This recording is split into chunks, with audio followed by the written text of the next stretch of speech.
El más allá, ufología, arqueología imposible, encuentros cercanos a la muerte, esoterismo, misterios y ciencias de la frontera que nos llevarán a otra dimensión. A la luz de las velas y en la oscuridad de la noche, el candelabro nos ilumina y nos cubre de misterio.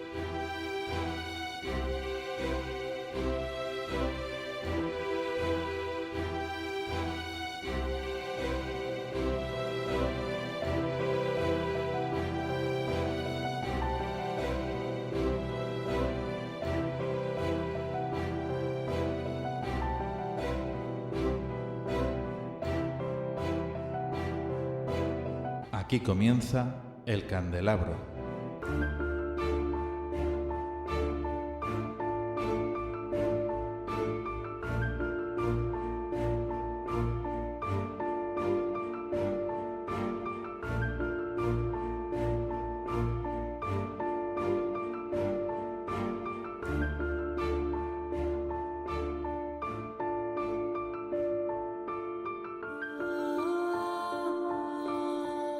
Estimados oyentes, queridos amigos, aquí comienza El Candelabro.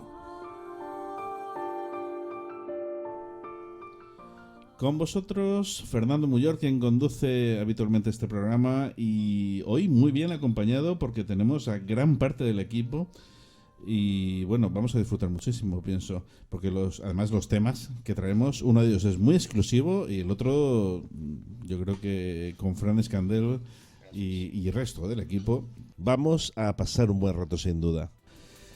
Esta noche tenemos aquí a Ana Soto. Ana, muy buenas noches y cuánto tiempo sin verte, qué alegría. Buenas noches, el placer es mío, sin duda alguna. Además, Fran Escandel, por supuesto. Frank. ¿Qué tal? Buenas noches, gracias por la invitación. Eduardo Velayos. Hola, buenas noches, muchas gracias. Y Gregorio Fernández. Gregorio, muy buenas noches. Hola, buenas noches, encantado de estar aquí. Sin más dilación, comenzamos la primera parte del programa. Vamos a hablar de Zaratustra. Una sintonía de Neuromancer.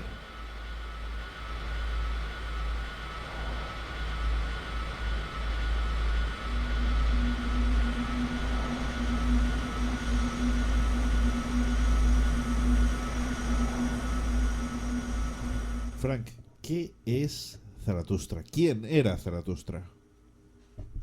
Bien. Primero que todo, buenas noches otra vez. Zaratustra, hablamos de un personaje cuyo nombre, hablamos de una persona, porque en las gazas y en el Senda Vesta, o mejor dicho, la Vesta, la persona que se refiere es una persona que incluso habla de su familia, habla de sus hijos, especialmente de su hija menor. ¿Cómo se llama?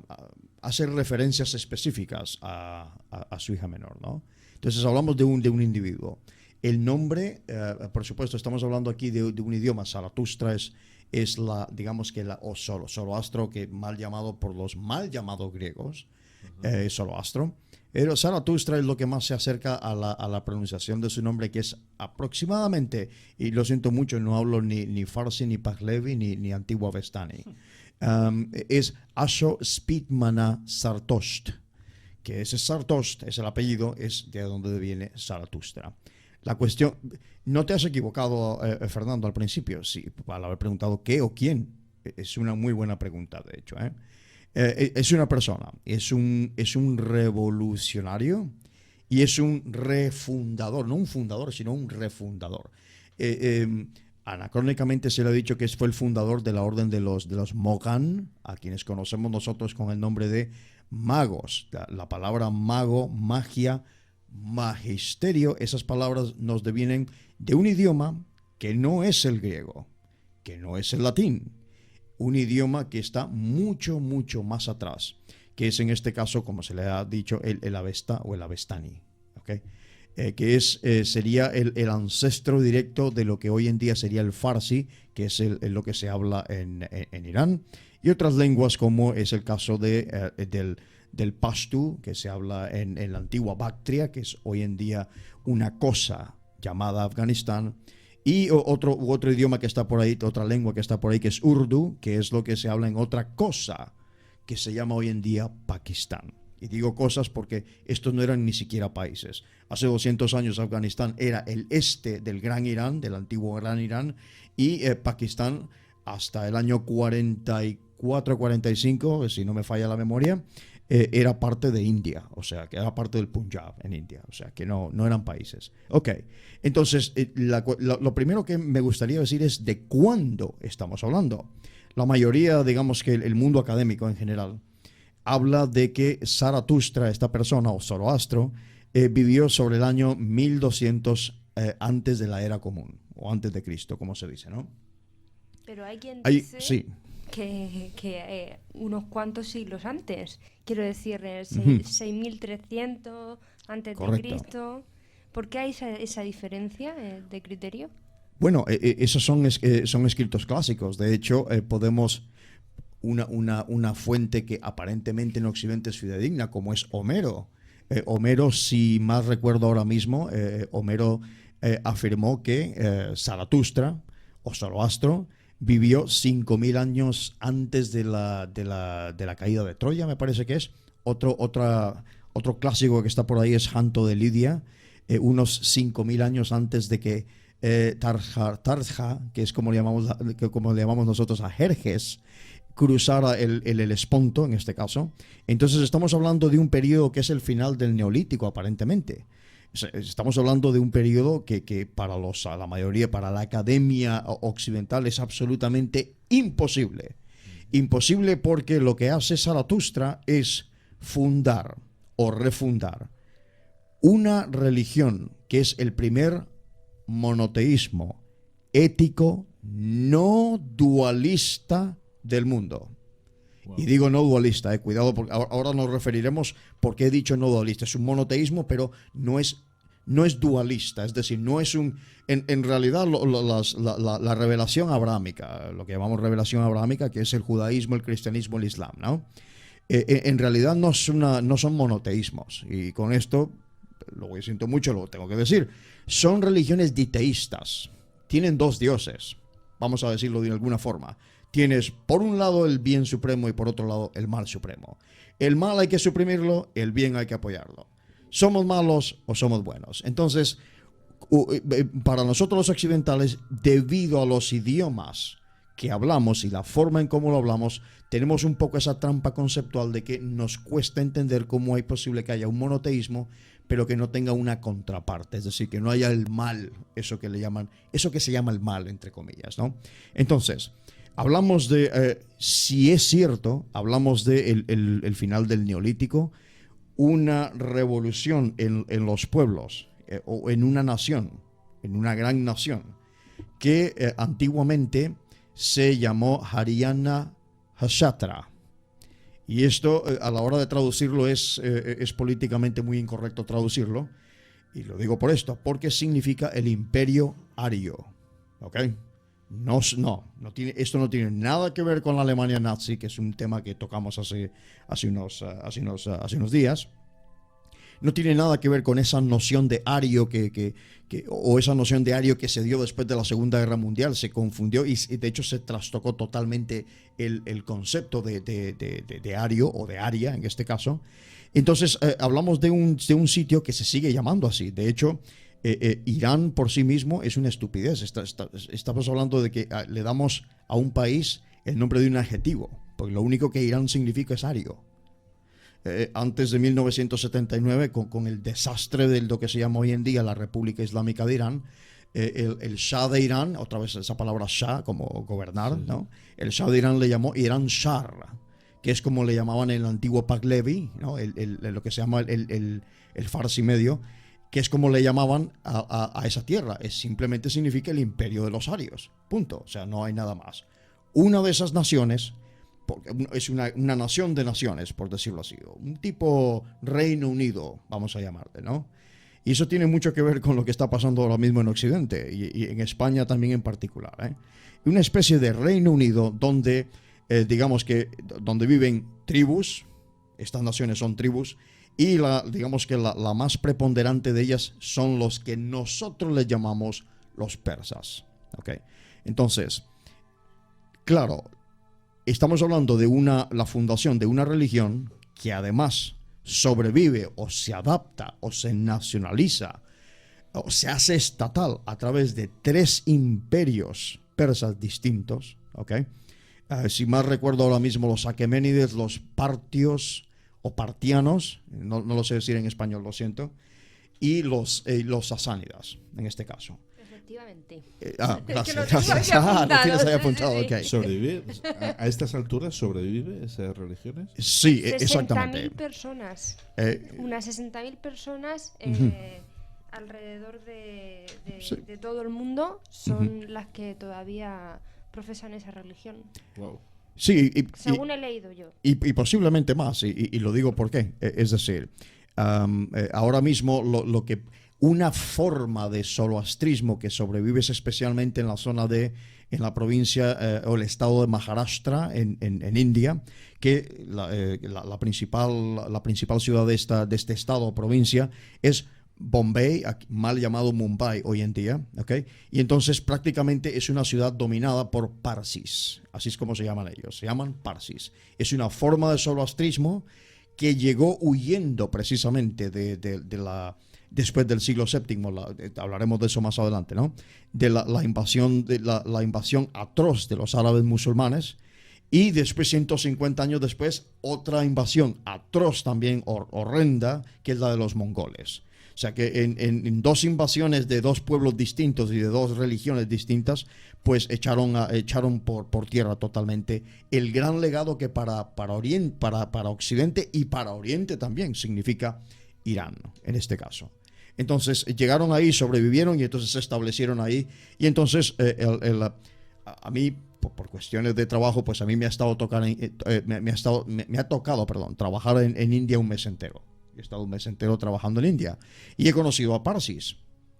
Entonces la gente, tenemos ese paternalismo un poco extraño aquí en Occidente, por lo menos en España lo he visto mucho, en el que no es posible que yo vaya a un país de esos países asiáticos y haya gente blanca con ojos azules y ojos verdes que son indios y son de religión parsis porque sus ancestros llegaron ahí hace siglos huyendo de la persecución y seguían hasta el siglo XIX, me parece.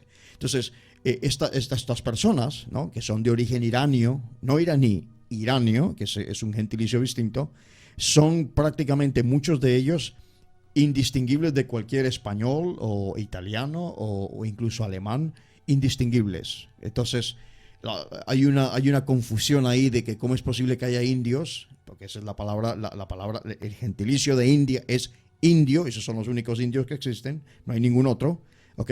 Que cómo es posible que tengan, pues, digamos que sean la cara pálida, por decirlo así, son otros indios más. Entonces, regresando un poco al pasado, ¿cómo es posible que al final del Neolítico, si esto es cierto, y hay más fuentes que incluso lo confirman? Por ejemplo, yo he traído aquí ahora mismo, lo he traído porque lo tengo en casa, un ejemplar bastante raro de que es además indio, es el Lokamenia Bal Gangadhar Tilak. Esto se llama el Proyecto Orión, o una investigación sobre la antigüedad de los Vedas. Sí. Cuando uno va a India, uno aprende que los Vedas llegaron según su cronología, unos 10.500 años antes de la era común, que es totalmente una barbaridad para lo que se llama la arqueología o la antropología vista desde el punto de vista occidental en este sentido, ¿no? Aquí hay un libro, que además lo estáis viendo aquí en el estudio, que tiene a lo mejor unas 100 páginas y está explicado toda digamos, en los Vedas y en el Ramayana, todo lo que tiene que ver con la astronomía de los Vedas, y están entonces identificados y cómo en los Vedas está escrita las claves de cómo interpretar los cielos y dónde estaban localizadas estas constelaciones. De lo que estamos hablando aquí y por qué Irán es por lo que hace Zaratustra, y por qué es posible decir de que sí es muy antiguo y no es 1200 antes de Cristo. Pero, Frank, te interrumpo un momento, No, por porque favor. hay corrientes, sin embargo, que dicen que Zoroastro o Zaratustra fue el último de un grupo de maestros. que por así decirlo, se apropió de una religión común. No sé en ese caso, como toda religión luego ha sufrido digamos que sus herejías, ¿no? Ahí está el culto de Survan, por ejemplo, que a las personas que no estén familiarizados con el tema, el culto de Survan lo podéis ver hoy en día en coches. Los coches de la marca es Mazda. Mazda es una palabra de más. El Mazda es el mazdeísmo, exactamente. Mazda, y además podéis ver en el logo de Mazda que tiene la figura de un toro, que ese es Survan. Okay, eso es una de las posteriores herejías dentro del zoroastrismo. En este caso, lo que ocurre es lo siguiente. Vamos a poner una diferencia entre una religión como la que hay en India, que es la India védica en este caso específicamente, y la que hay con Zoroastro. Para el zoroastrismo, y hoy en día sigue siendo así, el cuerpo, a diferencia del cristianismo o de la revelación abrámica, el cuerpo es sagrado. El cuerpo no es un objeto de desprecio, el cuerpo hay que cuidarlo, es un templo entre sí. El hecho de que la noción de que el cuerpo humano, la biología, la carne, que no se desprecia, que más bien se nutre, se ejercite, se alimente, ¿no? Es una noción que sí está presente en varias órdenes iniciáticas tradicionales aquí en Occidente. No obstante, en la revelación abrahámica lo que persigue es escapar del cuerpo de alguna forma, despreciar el cuerpo. ¿Okay? Y lo vemos así todos los días, que eso de las tentaciones de la carne. En el zoroastrismo esto no ocurre. A la hora de la muerte, estoy hablando de un rito funeral, por ejemplo, a la hora de la muerte, lo que ocurre con un cadáver, en este caso de un seguidor o una seguidora eso es una barbaridad lo que voy a decir, hay personas que les puede escandalizar, pero las personas no se entierran, eso es una barbaridad para ellos. El cuerpo no debe, es decir, el cuerpo que ya es un templo que es vacío, el Urbain, que se llama, ese es el nombre más o menos de lo que se traduce como espíritu. Cuando 3 días después de muerto, que es cuando ya lo abandona, se lleva a un sitio llamado las Torres del Silencio, se llama. Son sitios que están en alto. El cuerpo desnudo, el cadáver en este caso, se deja ahí para que sea despedazado y sea alimento de rapaces, en este caso, de aves rapaces. Porque el cuerpo no debe tocar ni la tierra, ni el agua, ni desacralizar el fuego, que es el objeto central de la religión del zoroastrismo, es el fuego, ¿okay? Ni el aire, que no sea nauseabundo la obra. Entonces tiene que estar en un sitio en alto para que las rapaces se coman todo lo que hay ahí. Y entonces eso regrese a la tierra luego, pero a través de las rapaces, a través de un ser vivo. Esto está en contraposición total y absolutamente a lo que ocurre en el hinduismo. En el hinduismo ocurre todo lo contrario. Se incinera el cuerpo siempre en la tierra junto a un río, ¿ok? Y se le prende fuego directamente. Entonces hay una interacción ahí de agua, tierra, aire, fuego, que son los 4 elementos que luego siglos después nos llegarían a través de Empédocles, ¿no? Y que sirven y tienen mucho que ver luego con esta cuestión de la alquimia y demás, ¿no? Pero tiene que ver con una visión de estos 4 elementos que es totalmente distinta. Lo que ocurre entonces con Zaratustra es que él le da como decimos aquí en España, ¿no? Dicen aquí en España, le dan la vuelta a la tortilla. Lo que hace es eso. En las gatas tenemos unos seres llamados los daivas, que aparece en los textos védicos como devas. Es muy parecido el sánscrito al antiguo avestaní, porque son el mismo pueblo y son prácticamente el mismo culto el que tienen, hasta que Zaratustra le da la vuelta. Los devas son los alumbrados, los brillantes, aquellos, digamos, una especie de ángeles guardianes. Zaratustra lo que hace es que le da la vuelta y le dice que esas son las fuerzas del caos. Zaratustra retorna a lo que llamamos en la tradición más grecolatina los titanes. De hecho, la deidad principal, Ahura Mazda o Ormuzda, que es como a veces se pronuncia, Ahura Mazda tiene una traducción que es lo más cercano posible, que es Ahura Mazda es el titán de la sabiduría. Mazda es sabiduría, en este caso. Y es decir, el culto, el objeto de culto no es un dios, el objeto de culto es Mazda, es la sabiduría y la búsqueda de esa sabiduría cuyo elemento principal es, si más me acuerdo ahora mismo, es Ashavahishta, que es uno de los 7 Ameshaspentas, que es el fuego, y es en el fuego donde todo lo divino se materializa o materializa a todo el mundo, es el mundo material en este caso, ¿no? Entonces, lo que él hace es que vuelve y le da el poder, digamos, a los titanes o al titán primordial, al dios antiguo, el Deus Absconditus, que se le ha llamado aquí en diversas tradiciones iniciáticas aquí en Occidente, ¿no? Ese dios oculto, ese dios escondido, ese Prometeo, por decirlo de alguna forma, y entonces se convierte en el señor o el titán de la sabiduría. Este titán de la sabiduría, digamos que en su cosmogonía o en su teogonía, por decirlo así, es decir, su origen divino, tiene dentro de sí, digamos que 7 cualidades que no están aparte, como luego eso lo veremos en el judaísmo y en el catolicismo como arcángeles, 7 arcángeles, que es de donde proviene toda esta creencia. Proviene de ahí, a los cristianos no se les ha ocurrido casi nada, proviene de ahí esa creencia, que se llaman los Ameshespenta. Entonces, el señor de la sabiduría, el titán de la sabiduría, o el culto de Mazda, que es a través del fuego, de la sabiduría, tiene que ver con la buena gobernanza, tiene que ver con el buen estado de la mente. Ese es uno de mis favoritos, porque la palabra que se usa para definir el buen estado de la mente es vohumano, y es de ahí de donde deriva el concepto latino de humanitas, que nos llega a través de nosotros como humanidad. Es un monoteísmo ético que dice que el creyente y la creyente, porque es bastante egalitario en su aproximación, debe perseguir el correcto estado de la mente, el correcto estado de las acciones, para entonces poder construir el mundo. Lo que hace es que rompe el círculo. Ahura Mazda, o Zaratustra en este caso, rompe el círculo de la visión cíclica de la existencia.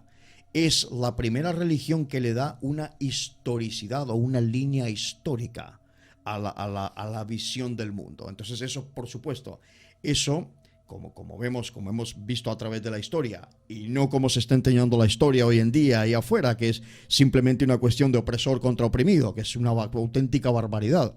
Eso enseña estos cambios antropológicos, por decirlo así, este cambio en los sistemas de creencias. Lo que genera es una revuelta social, donde ocurre, según lo que ellos mismos dicen, los parsis o los zoroastrianos, ocurre una diáspora de los pueblos arios. Esto es bastante curioso y bastante políticamente muy incorrecto, si quiero decir la palabra, ¿no? Pero ocurre una diáspora de los pueblos. Estamos hablando de finales del Neolítico, y esto explicaría, cuidado, estoy hablando con el condicional del verbo, ¿ok? Esto explicaría cómo muchos pueblos que están en lo que sería hoy en día las costas del mar de Aral, el Caspio y el Mar Negro.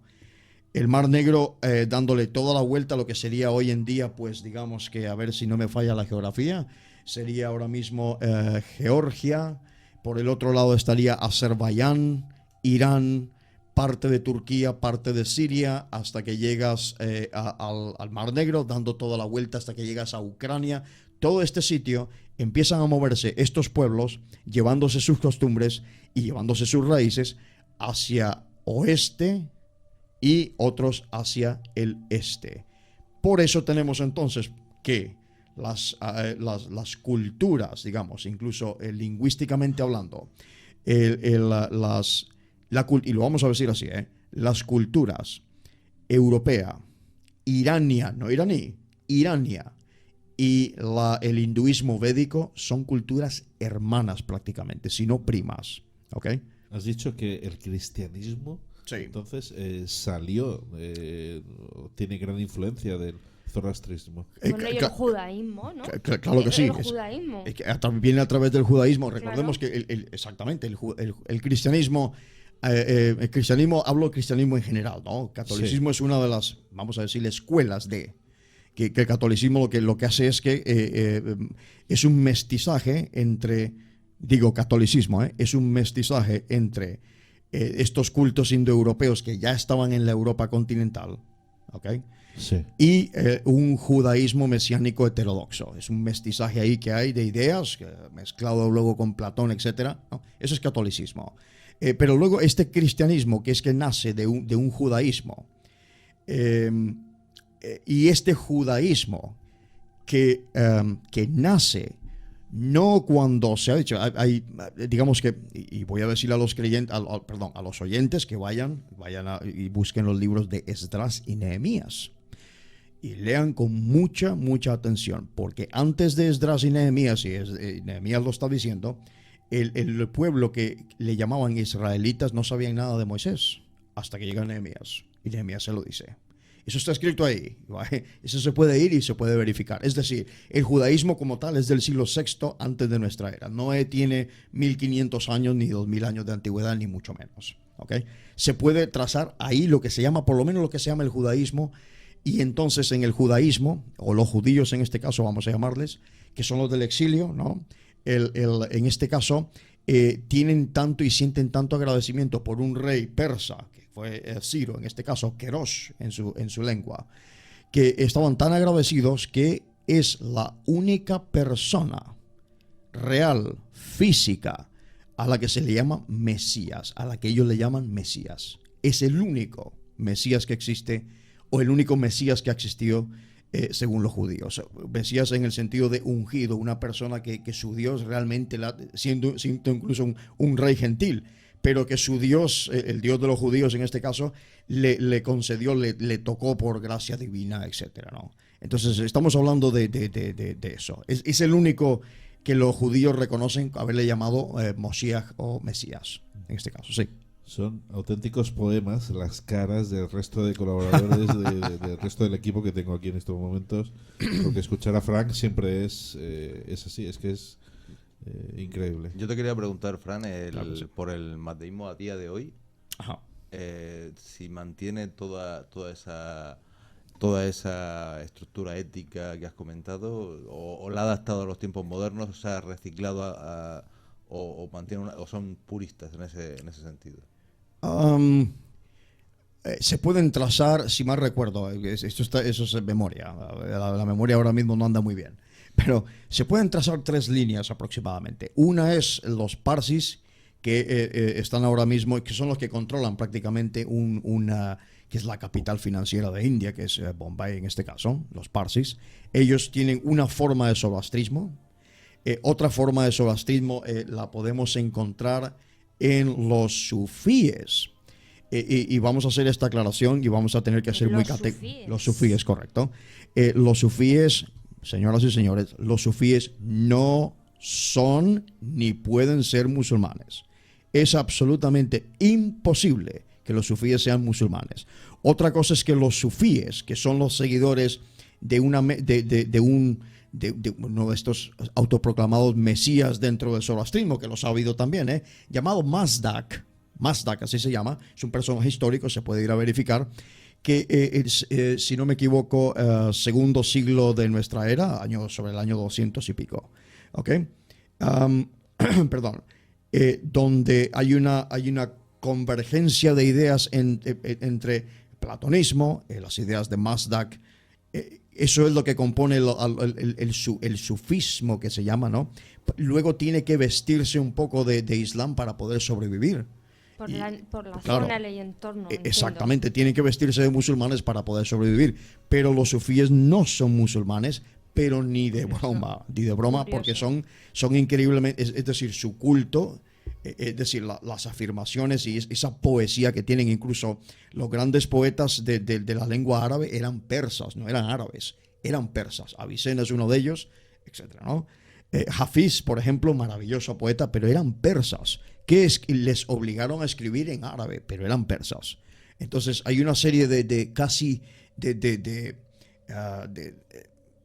¿cómo decirlo? De una clase blasfemias muy sutiles en la poesía, por ejemplo, de Hafiz, donde está hablando del titán que vive en el cielo, estaba refiriéndose a Mitra, por supuesto. El titán que vive en el cielo y no se estaba refiriendo a Alá, en este caso.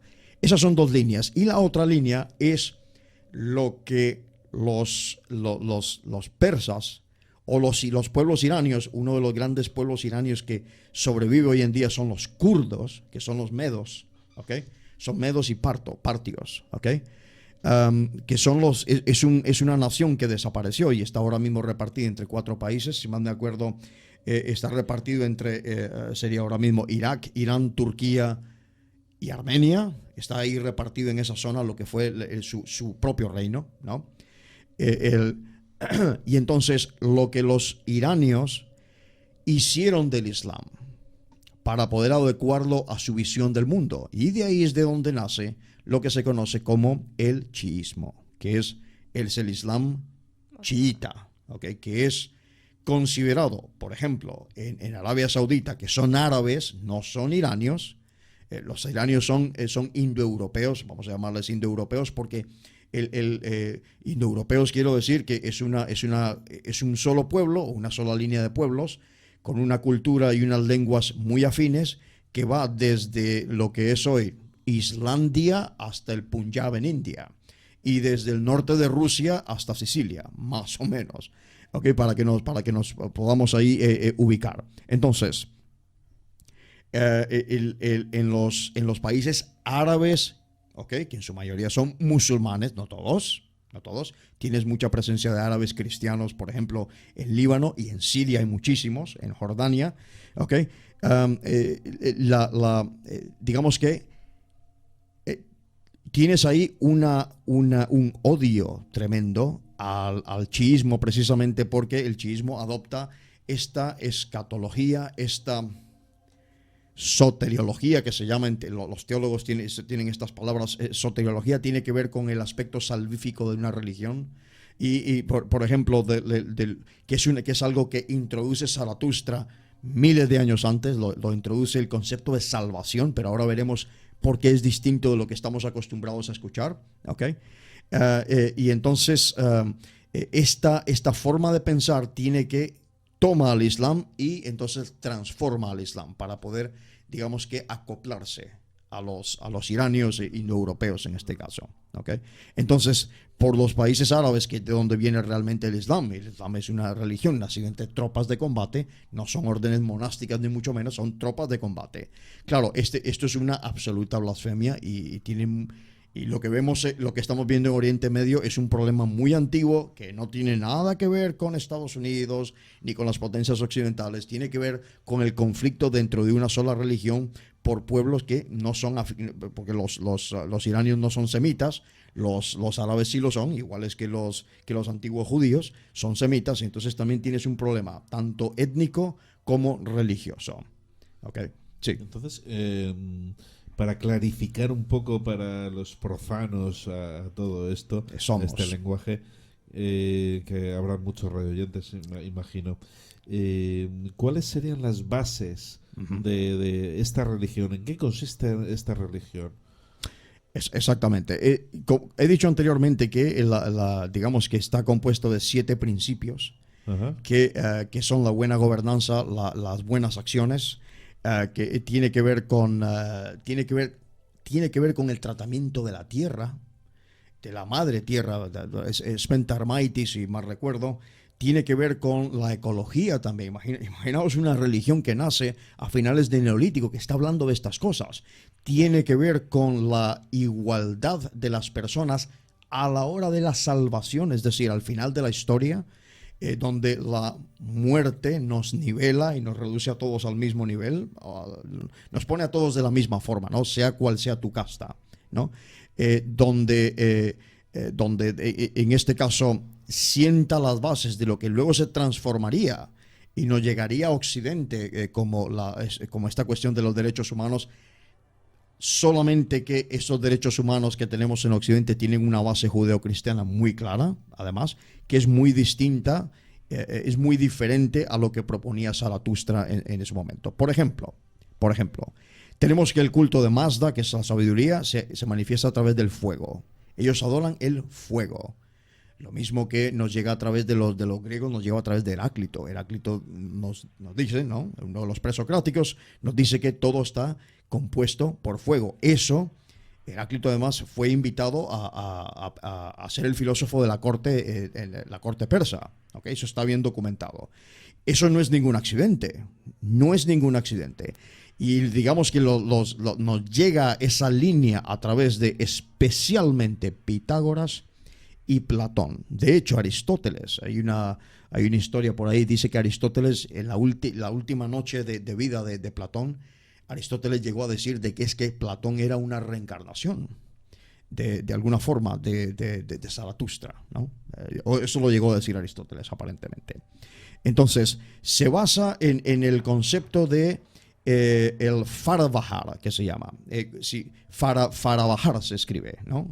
Con H al final, Faravahar. Si vosotros lo buscáis en internet, vais a encontrar que es una especie de símbolo, que es como un sol con dos alas, y encima de este sol hay una figura humana, generalmente es masculina. No tiene nada que ver, generalmente es masculina, simplemente porque Sartost era un hombre, no era una mujer, ¿ok? Pero no está como se suele ver a todos estos angelitos y todos estos Jesús que está ahí levantando la mano en señal de amor. Esta figura humana está de perfil y está haciendo dos señas con la mano. Una de las manos, generalmente la mano izquierda, señala hacia adelante y la mano derecha está sosteniendo una especie de anillo. Eso es una forma de representar la ruptura de Zaratustra con el concepto cíclico de la existencia hacia una que es histórica y que es de alguna forma lineal. Entonces el Faravahar lo que está indicando es adelante, es decir, el destino de la humanidad es ir hacia adelante. La responsabilidad, no los derechos humanos, sino la responsabilidad humana es de ser un vehículo de Mazda. Entonces, si me permitís, vuelvo aquí al punto que tocamos anteriormente sobre la cuestión del mal en el Mazda. No existe el mal separado de Ahura Mazda. ¿Okay? Existe una fuerza que es más, que podemos más llamarle caos. El caos, ¿okay? El caos primordial en este caso, es una fuerza caótica contenida dentro del mismo Ahura Mazda, pero Ahura Mazda no combate eso. Lo combaten los seres humanos. El ser humano es el representante divino de Ahura Mazda en la tierra. No es el concepto judeocristiano del, con todo respeto voy a decir esto para los que sean creyentes, de el súbdito, el sujeto que tiene que resignarse y bajar la cabeza porque te lo voy a dar a ti por gracia. No. Tú eres parte de mí. Tú tienes la responsabilidad de actuar. Faravahar, fijaos qué cosa, es curiosísimo. Faravahar significa algo. Este símbolo que he descrito anteriormente significa literalmente yo elijo. Eso es lo que significa. No la redención o la salvación de la humanidad o del ser humano no viene dado por gracia. No es como estas religiones reveladas. Viene dada por la elección que tú haces de cómo vivir tu vida. Hace unos días también tuvimos un programa sobre el odinismo. Fijaos, es digamos que la misma estructura arquetípica. La misma. Hablábamos de Valhalla, en este caso, que es donde van los valientes, etcétera, ¿no? Ok.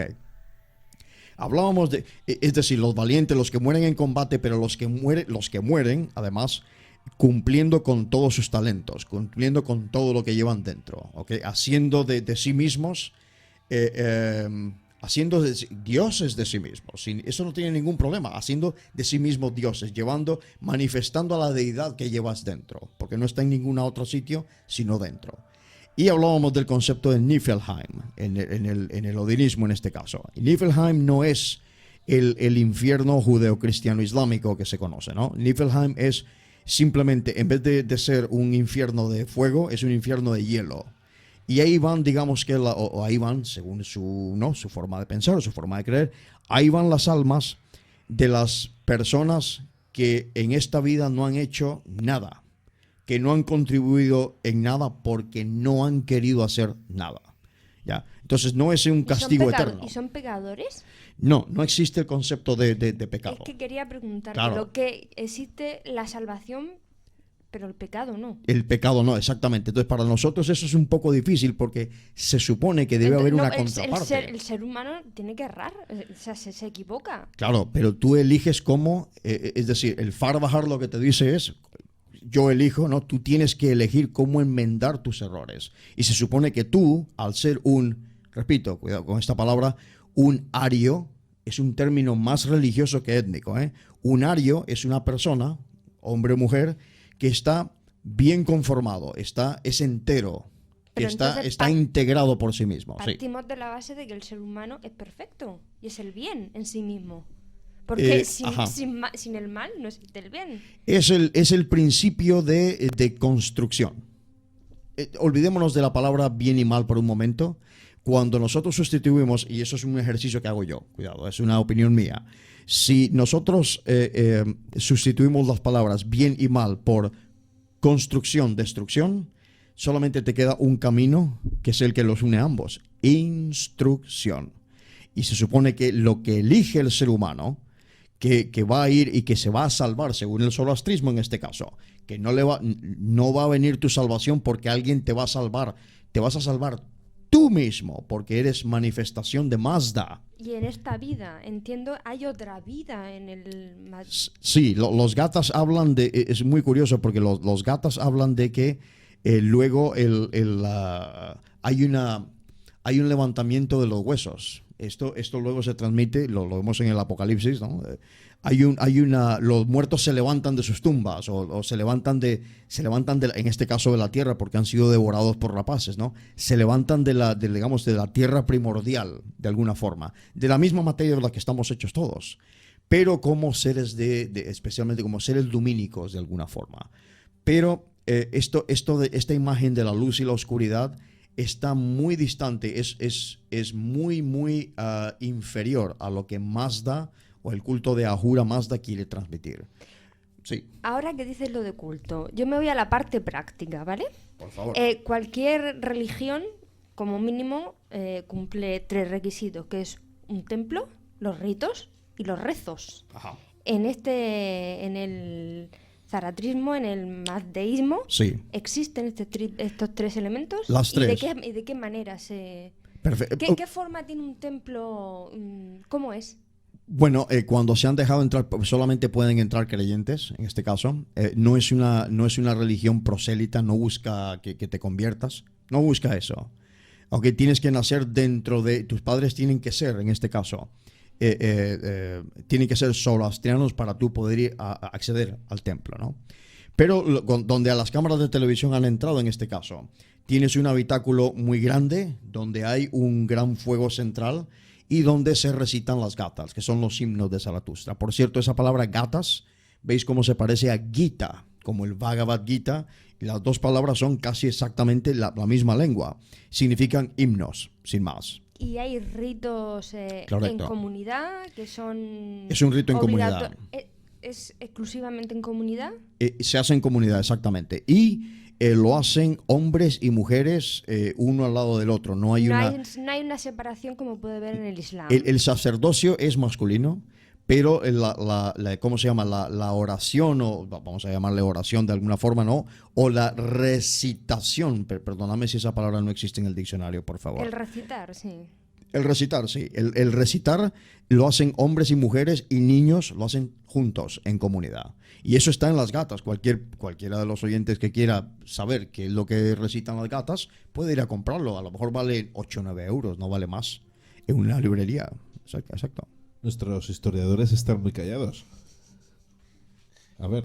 Sí, es que esto es la forma, sí, que desafía mucho a la historia convencional. No, es Totalmente. un tema muy específico que tú tienes un conocimiento amplísimo. Yo ahora mismo me encuentro en pañales prácticamente. Pues anda, con que toda, si tú te encuentras con en toda pañales. la oleada de información que me ha llegado así de repente, me surgen también preguntas, pero más como la compañera a nivel práctico. Por ejemplo, aquí en España ahora mismo hay algún culto que se sepa, que yo sepa, no. Como no sé que yo sea sepa, de no. alguien que haya venido de esa zona, ¿no? Sí, Que me sea un refiero a parsi. que se haya... Tampoco los parsis tienen que hacerlo en un templo, es decir, de hecho, en las gatas y en el Avesta, en este caso, las gatas son más antiguos, no se especifica que deba hacerse en un templo. Pero eso es lo que te preguntaba. esa- ¿Tiene una forma concreta Sí, sí. como una iglesia o en Es un cualquier- templo, sí, exacto, donde ves el Far Bajar además. Si por ejemplo, si tú Pero buscas... es distinguible, por ejemplo. sí, Yo sí. sé cómo es una mezcla. El Yo veo- dios, como el dios, ¿hay alguna figura? Bueno, ha hablado del es- hombre, ¿no? Un poco sí, del girado. Far Bajar en este caso. Sí, pero, Pero es- en figura existe. Sí, pero, ok, la figura divina es fuego. Iconografía, te refieres, Es fuego. ¿no? Sí, el icono mismo del dios demonio, voy a decir dios demonio, porque es que no hay un mal fuera de Ahura Mazda, no hay mal. Es fuego directamente. Y en el Far Bajar, que es su símbolo más antropomórfico, por decirlo así, hay una figura que es humana. Es decir, y al llamarse yo elijo, lo que te está diciendo es que tú eres Dios. No está fuera de ti, tú eres el que decide y el que elige su destino, y eres el que rompe me voy a poner un poco de poeta con vuestro permiso, ¿eh? Es el que rompe el ciclo. Sí, para luego, claro, estamos con lo del Nietzsche, sí, así habló Zaratustra, una obra inmensa, absolutamente inmensa, poética, no alta, es profunda más bien, va hacia abajo de alguna forma, ¿no? Donde si más recuerdo, en el final del tercer libro tienes lo que se llama la canción del sí y el amén, o la canción de los 7 sellos, donde Nietzsche le canta al Far Bajar, en este caso, y le dice, si mal recuerdo, dice, ¿cómo yo no he de desear la eternidad y al nupcial anillo de los anillos, el anillo del eterno retorno? Pues aún no he encontrado a la mujer con la que yo quiera tener hijos, a menos de que sea esa mujer a la que yo amo. El concepto de eternidad, ¿no? Pues yo te amo a ti, eternidad, y cuánto te amo yo, eternidad. Pero- Así es como le canta Nietzsche a la figura del Far Bajar, exactamente es lo que estás viendo. Conviene, creo, recordar en este momento, a lo mejor parece una tontería, que el uso que hace Nietzsche de Zaratustra es totalmente contrario a lo que quiere decir. Es decir, desde un monoteísmo pretende recuperar un politeísmo y utiliza el mazdeísmo, es que son palabras difíciles con poco rigor histórico y con poco rigor contrastado y con poco rigor, ¿cómo decirlo? Con poco conocimiento de la causa, por así Académicamente decirlo. hablando, ya. No, lo utiliza un poco ahí parece como para adornar la obra, para Pero de todas lucirse un formas, poco, pero le falta rigor. Claro. Una cosita, Sí, claro. pero el concepto del super yo que...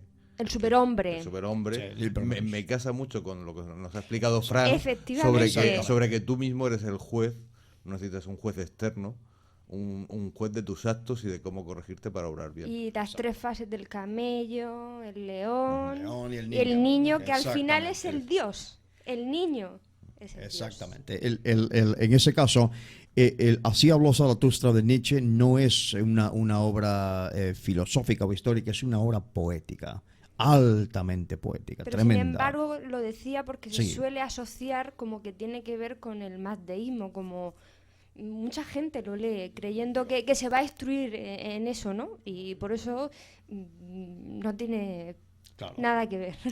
Fran, yo te quería preguntar con todo el respeto del mundo, y además yo no soy historiador, pero cuando has hablado sobre la historia de esta corriente de pensamiento y dónde se sitúa Zaratustra, a mí se me hace como un hueco. Si lo Sí. sitúas hace 10.000 años, Claro. estarías hablando de la primera conocida, de la primera corriente de pensamiento monoteísta que agruparía todos estos cultos politeístas o todas estas deidificaciones, por así decirlo, de las fuerzas de la naturaleza Sí. que conocía el hombre neolítico.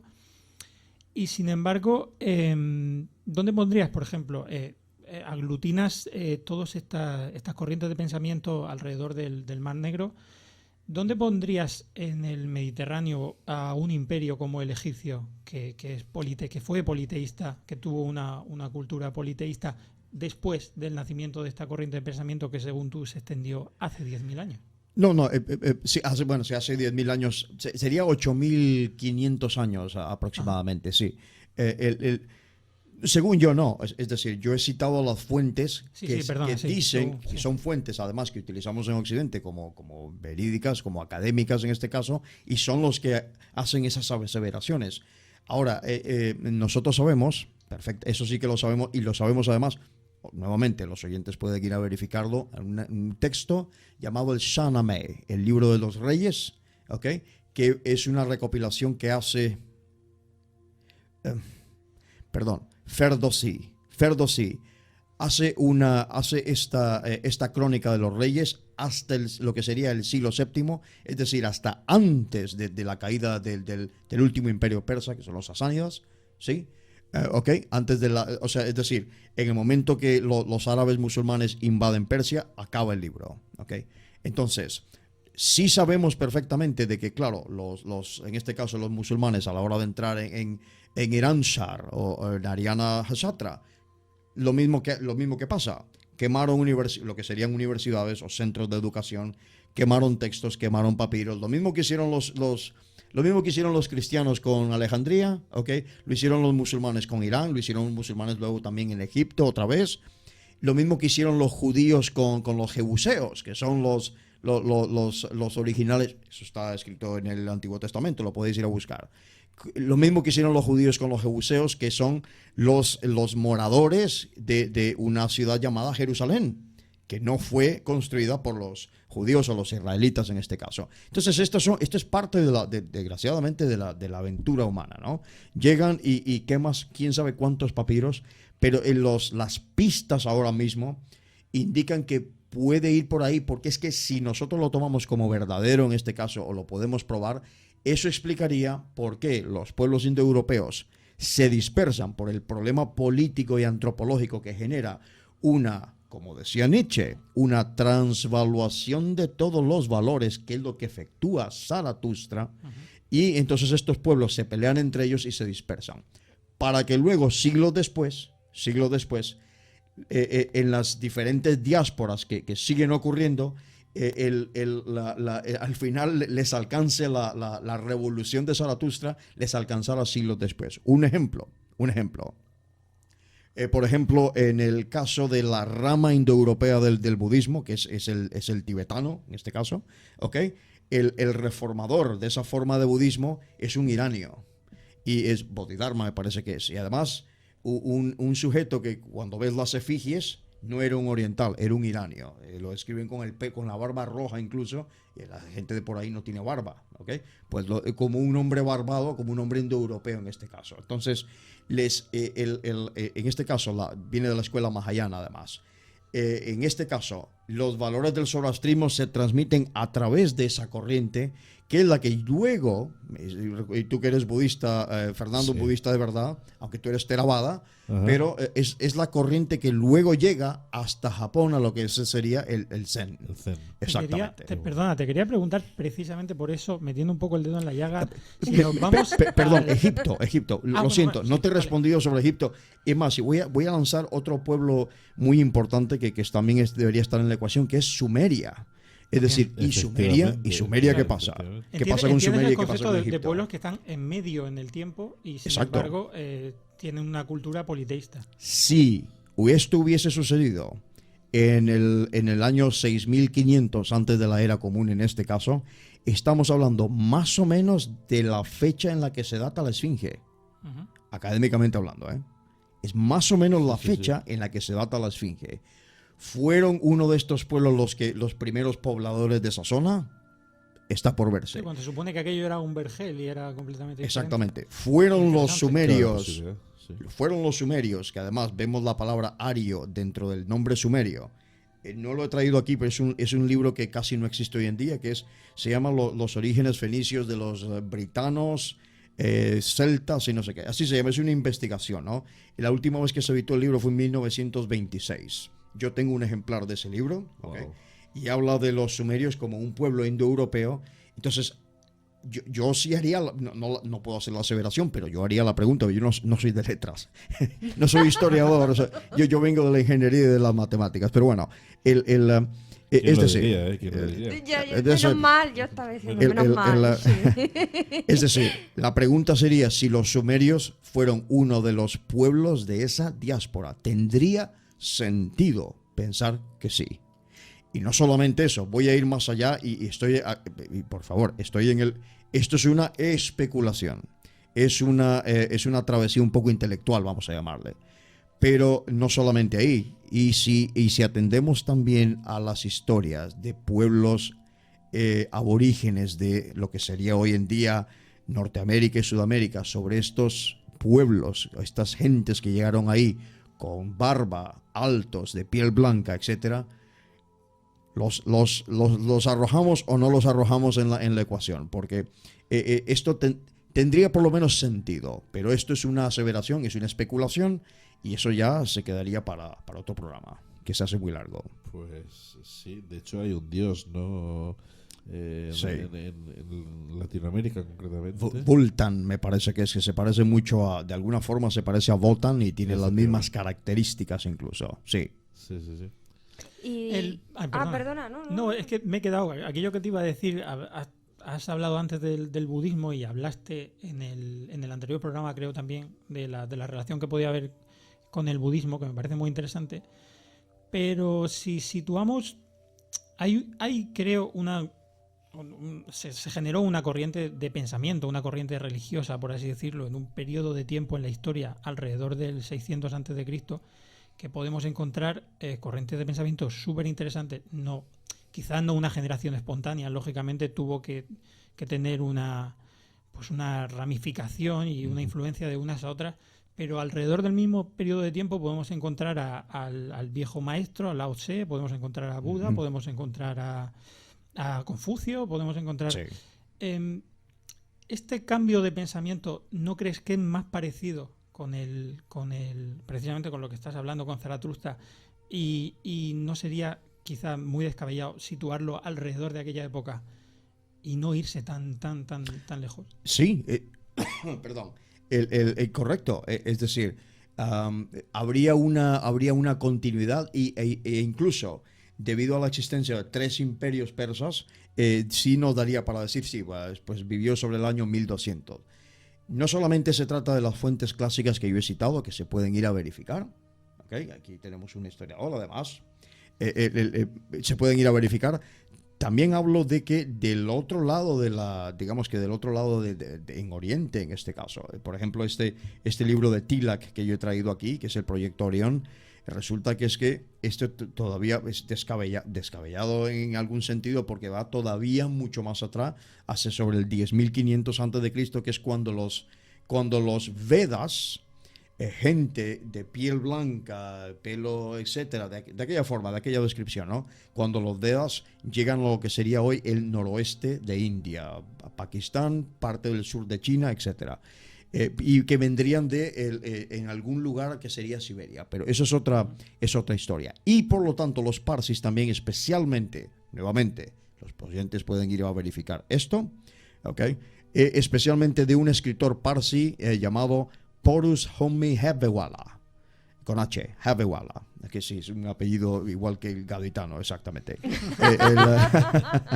O sea, donde a través de novelas, además, cuenta la saga y la diáspora de estos pueblos, es decir, ellos desde su historiografía, por decirlo así, y los indios desde su historiografía, por decirlo así, tienen estos datos que, por supuesto, en la academia occidental no están, por supuesto, no están aceptados, y que nos sitúan simplemente en el año 5000 a.C. con los sumerios, Egipto y poco más.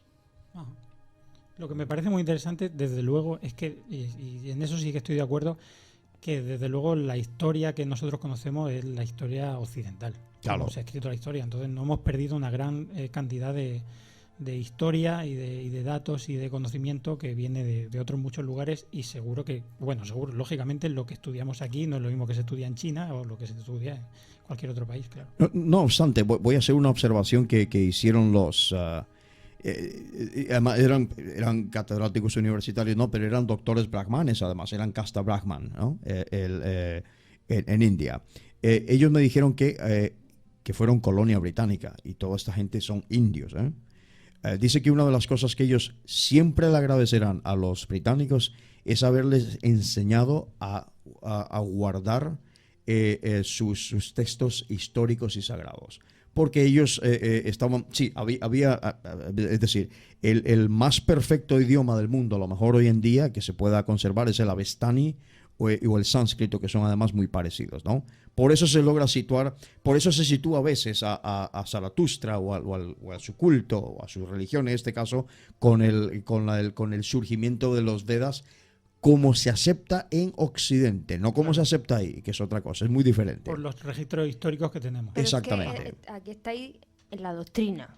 Quiero decir, ¿qué dice la doctrina al respecto? Es decir, yo hago esta observación. Si uno lee las Gaftas en este caso, ¿ok? Y lees lo que sucedió, lo que la tradición oral dice de Zoroastro, hay muchas personas creyentes cristianas que les da mucho miedo leer eso. Es que Porque resulta, adelante Ana, lo voy a decir Ana. Una cosa que yo me Ana se lo preguntaba, ha preparado muy bien.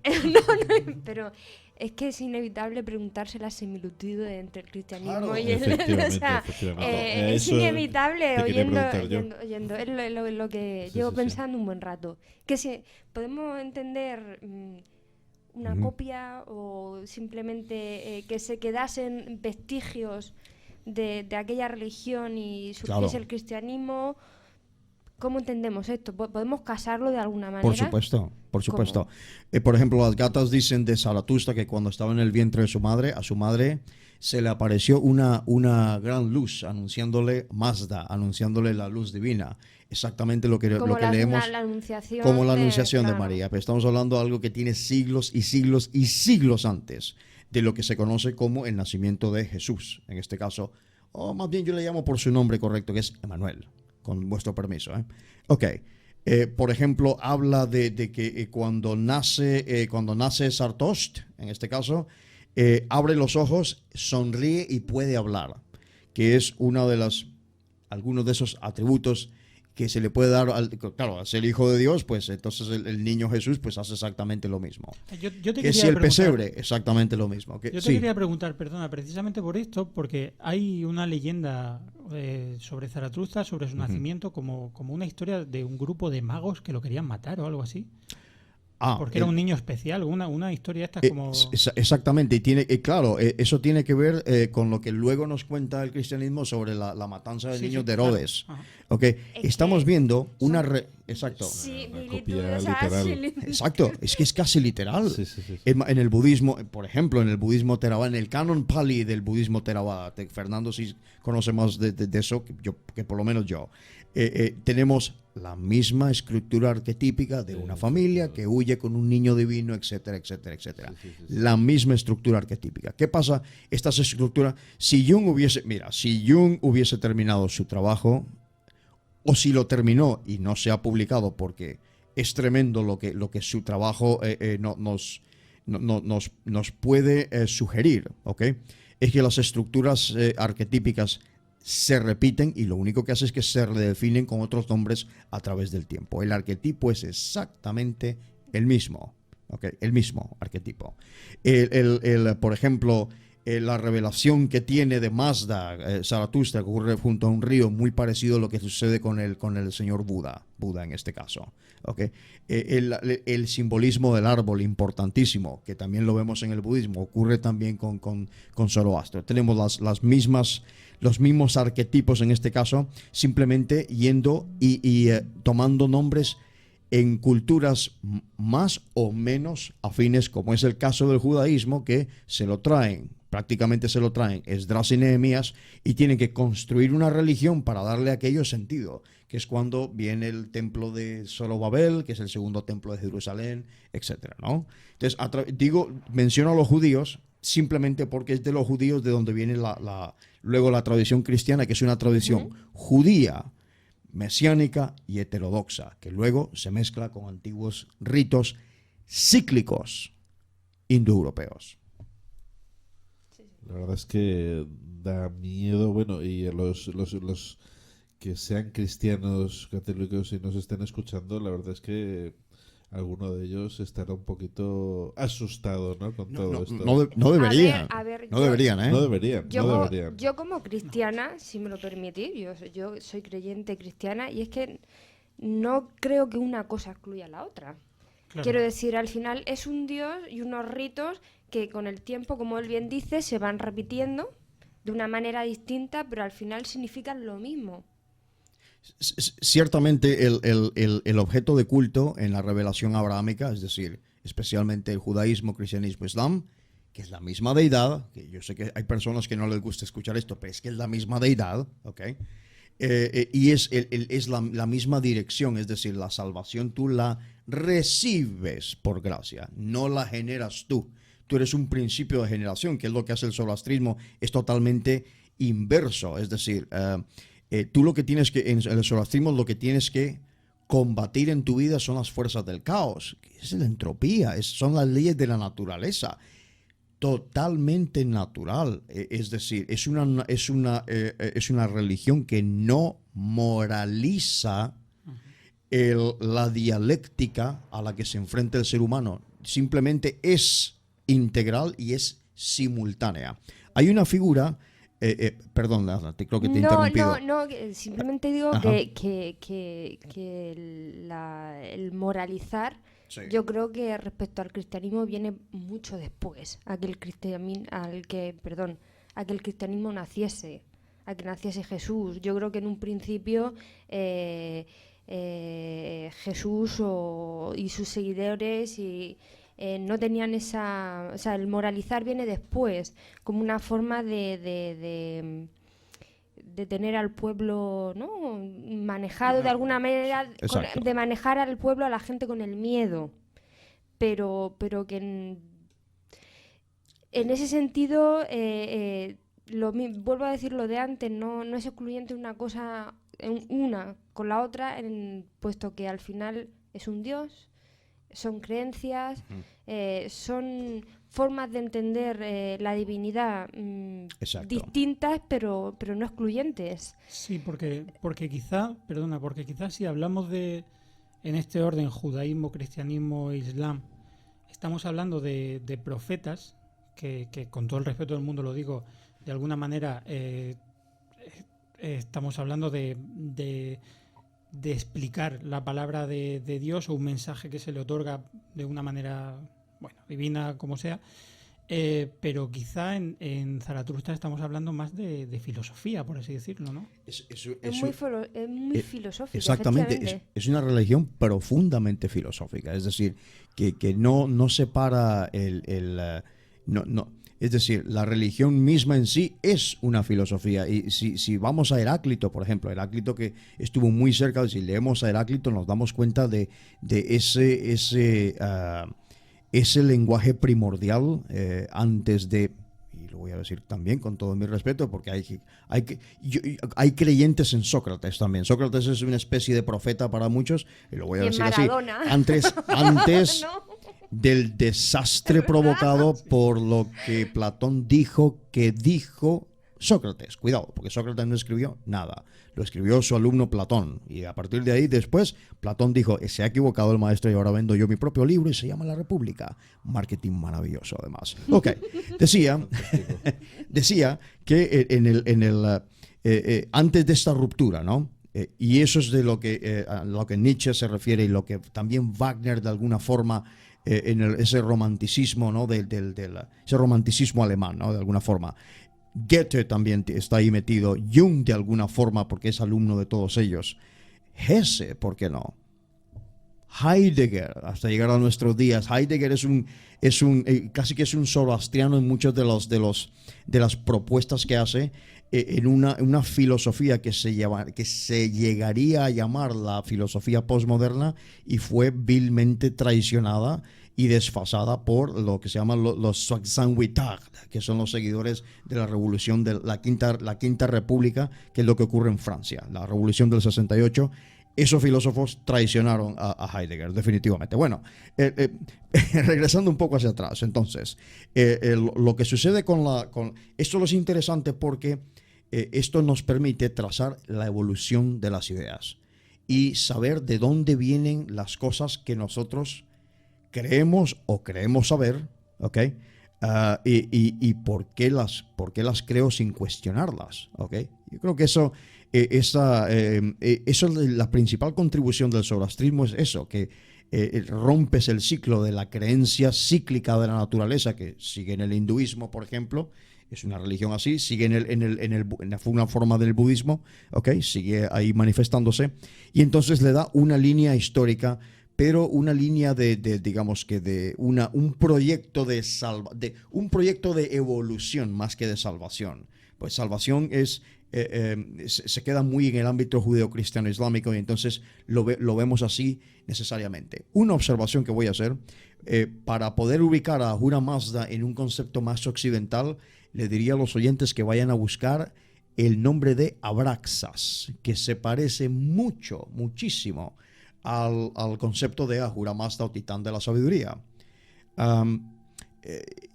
No es ninguna locura decir que, en el sentido de que uno es la deidad, uno es el Dios escondido es uno, la semilla está dentro de uno tiene que darle toda su potencialidad, porque haciéndolo uno lo vas a hacer también para los demás, ¿ok?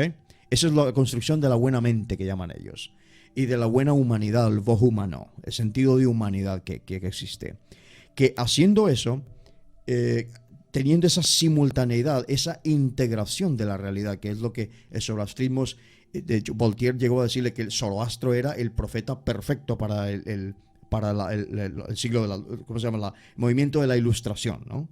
Que hubiese sido el profeta perfecto para eso. No es ningún accidente que lo diga, lo dice con buen conocimiento de causa. Es importante trazar esto. He dicho anteriormente Abraxas porque podemos decir que Zaratustra es el primer gnóstico. En cuanto al ejercicio de conocerte a ti mismo, conocerás entonces, eso luego lo vemos en lo que se llaman los conceptos herméticos, que son muy parecidos a los Spenta Armaiti, a los Amesh Spentas de Ahura Mazda, ¿okay? Casi idénticos. Estos principios de correspondencia y de vibración, y de que todo es mente, etcétera, que todo está conectado, ¿okay? Es eso simplemente, que puedes de una forma identificarle con Abraxas, y que puedes identificarle como a Zaratustra como el primer gnóstico o la primera forma de verdadero gnosticismo de la historia. Estás escuchando El Candelabro.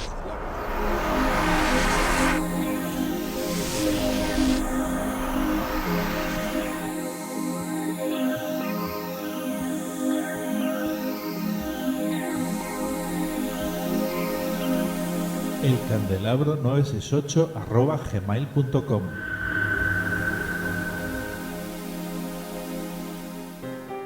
¿Duermes mal? ¿Te cuesta dormir? ¿Duermes y no descansas? ¿Sueño insuficiente o poco reparador? ¿Ronquidos persistentes? ¿Cansancio o somnolencia diurna? Ya está en Murcia la Unidad de Neurofisiología del Sureste, que presta sus servicios en Hospital La Vega y Hospital Mesa del Castillo.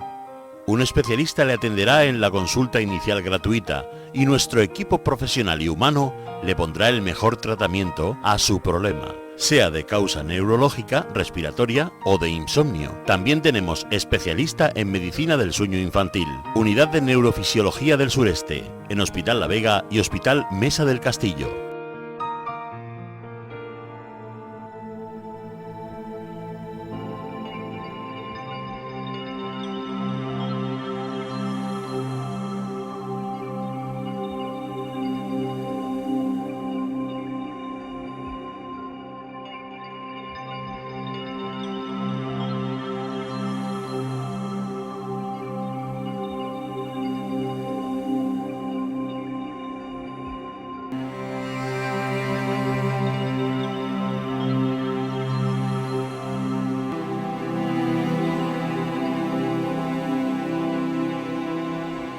Bueno, pues vamos ahora a pasar a la segunda parte del programa.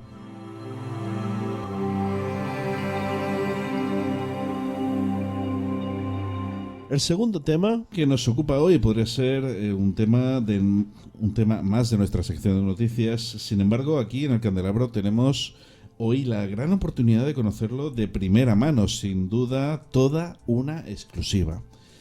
Como bien sabemos, este pasado lunes un vehículo de la NASA aterrizó en Marte como parte de la misión InSight.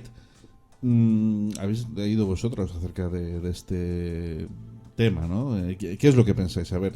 Bueno, pues estamos hablando de esta sonda que se lanzó hace unos 6 meses, ¿no? Ajá. Y va a realizar prospecciones y creo que lo llamaban como a tomarle un poco el pulso vital al planeta. Ajá. Va a introducir hacer una prospección, no sé si de unos 5 metros, Uh-huh. y a tomar varias lecturas de vientos y de temperatura, y muy interesante.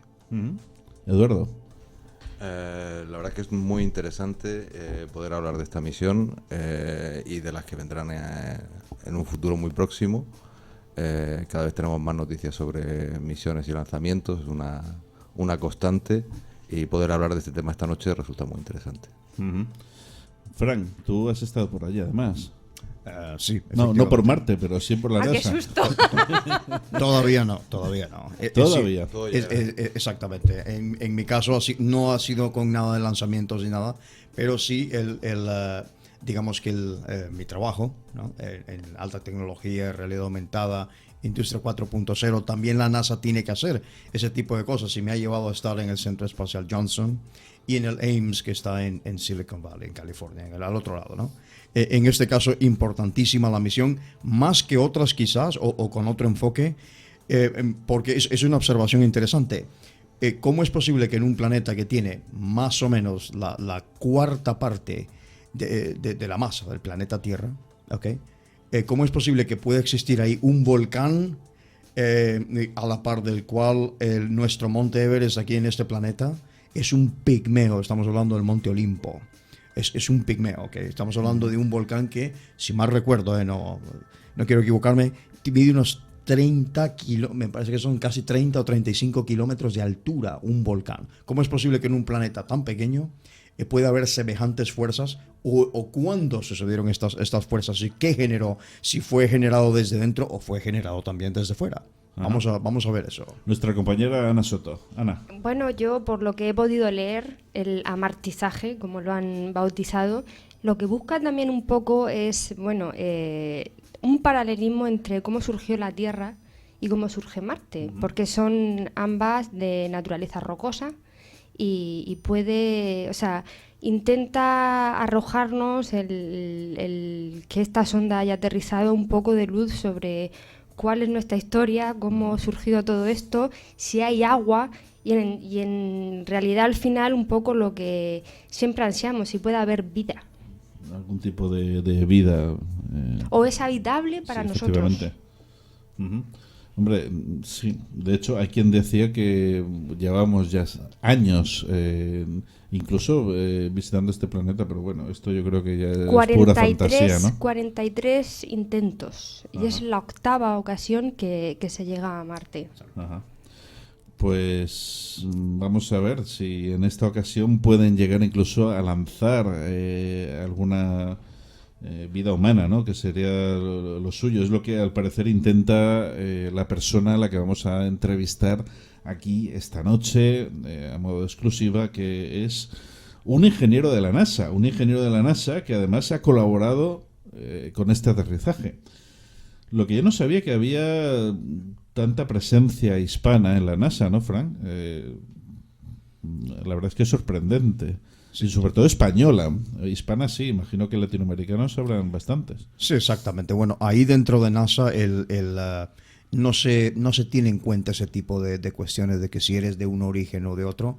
Ahí son todos NASA, en ese sentido. No hay colores. Son todos daltónicos, en ese sentido, ¿no? Qué bueno, qué bueno. Eso está fenomenal. Pues hablamos de Fernando Abilleira. Fernando es ingeniero de la NASA con raíces gallegas, y ha colaborado en este aterrizaje ocupando la silla de subdirector de operaciones de vuelo. Sin duda, un grandísimo hito para la historia y para este español, para esta gran persona, gran profesional, que ha trabajado durante 7 años como encargado de la trayectoria en el vuelo que hizo aterrizar el rover Curiosity en Marte, y además es director de diseño y navegación de otro rover, el que la NASA enviará al planeta en el próximo año 2020. Se me escapa algo, Ana, también, ¿no? Este hombre es ingeniero aeroespacial, Sí. según tengo entendido. Por la Universidad de San Luis, en Missouri. Ajá. Y bueno, madrileño. Nacido en Madrid con raíces gallegas. Ajá. Y bueno, y como bien decíais, un español más por el mundo que hace algo importante y que bueno, que hay que ponerlo en valor, ¿no? Sí, no, pero al parecer hay que estudiar allí en Estados Unidos para... Eso es verdad que No es el caso, no. Ajá. Lo que sí es que se debe ser ciudadano de los Estados Unidos para trabajar en NASA, eso sí. Ajá. Ya. Bueno, vamos a hablar con él. A estas alturas tiene que estar ya al otro lado del teléfono. Fernando Avieira, muy buenas noches. Hola, muy buenas tardes desde Pasadena, California. Lo primero, Fernando, es un grandísimo honor y vamos, felicitarte por esta gran labor que has hecho. Has marcado un hito para la historia, pensamos todos los que estamos aquí, y te agradecemos que nos hayas atendido aquí en el Candelabro. Bueno, muchísimas gracias a vosotros por vuestro interés y bueno, como os podéis imaginar, este proyecto ha podido tener éxito gracias al trabajo de muchísimas personas, no solamente aquí en NASA, en el Jet Propulsion Laboratory o en la industria privada estadounidense, sino también nuestros socios internacionales, entre los que se encuentra España, que ha contribuido con un instrumento, y bueno, también la red de comunicaciones del espacio profundo, que realmente recibió la confirmación del aterrizaje precisamente en Madrid, en la estación de rover de Chavela, y bueno, y sin ellos pues no hubiéramos podido tener toda esa información en prácticamente tiempo real, ¿verdad? Ajá. Pues tengo aquí conmigo a gran parte del equipo del Candelabro que no se han querido perder esta comunicación contigo, esta llamada, que también te quieren hacer algunas preguntas. Tengo a Gregorio, a Eduardo, a Ana Soto y a Frank Escandel. Por cierto, Frank, que también ha estado por ahí por la NASA dándose una vueltecilla. Bueno, pues encantado de hablar con vosotros, gracias. Mucho gusto. igualmente. Lo primero que me gustaría preguntarte es eso, ¿qué has sentido cuando... Bueno, por cierto, que hay una última noticia al respecto, ¿no? Que ya se ha desplegado correctamente los paneles solares decagonales y ya pueden proporcionar energía a la nave, al vehículo. Entonces, pues, doblemente felicitarte por todo, ¿no? ¿Qué has sentido con este gracias, éxito? Sí. La verdad es que tendría que pasarme 10 minutos intentando describir las sensaciones, ¿no? Yo he tenido la gran suerte de también trabajar en el rover Curiosity, que aterrizó en Marte en el verano del 2012, hace ya bastante tiempo, y experimentar, ¿no? Esos 7 minutos de terror con los que se conoce lo que es la entrada de descenso de aterrizaje en Marte. Y lo cierto es que aunque ya lo había experimentado, la sensación es súper intensa, son momentos de nervios, ¿no? De emoción y bueno, la sensación, ¿no? que uno tiene una vez que se confirma el aterrizaje nominal con éxito es indescriptible, la verdad. Y bueno, como bien has dicho, nos siguen llegando buenas noticias desde Marte. La red de espacio profundo de la NASA, precisamente el rover de Chavela en Madrid, nos confirmó unos minutos más tarde que había recibido los datos que confirmaban precisamente que la nave InSight estaba a salvo en la superficie, pero el evento, ¿no? La actividad del despliegue de los paneles solares ocurrió unos 15 minutos más tarde del aterrizaje y bueno, no pudimos recibir esa confirmación hasta unas 5 horas más tarde del aterrizaje, cuando otra nave que tenemos orbitando Marte, la Mars Odyssey, recibió la información de InSight y que fue transmitida a la Tierra, y en ese momento pues confirmamos que los paneles solares se habían desplegado con éxito y que teníamos una nave que estaba en buena salud y preparada para comenzar su aventura. Ajá. A ver, ¿queréis alguno realizar?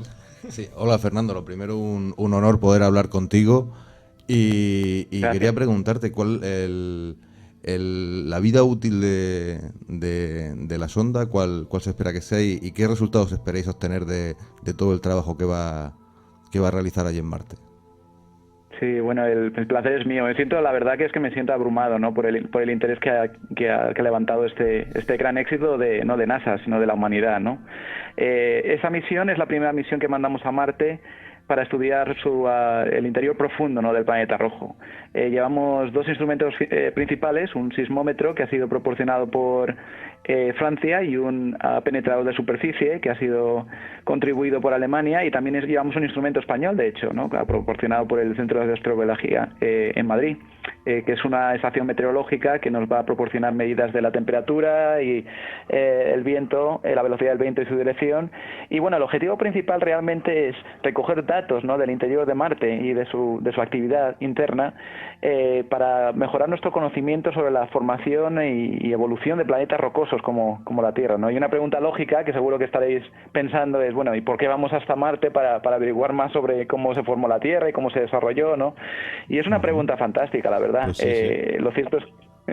Lo cierto es que Marte es un laboratorio fantástico para los científicos, ¿no? Porque Marte ha tenido muy poquita actividad tectónica, por lo que hace los indicios, ¿no?, de esa formación y evolución del planeta hace miles de millones de años todavía existen, están preservados en el planeta rojo, y en cambio en la Tierra, con todos los movimientos sísmicos, esta actividad tectónica, todos esos indicios se han borrado con el paso de los miles de millones de años. O sea que, en cierta manera, hemos mandado InSight a Marte para saber más sobre nuestro planeta.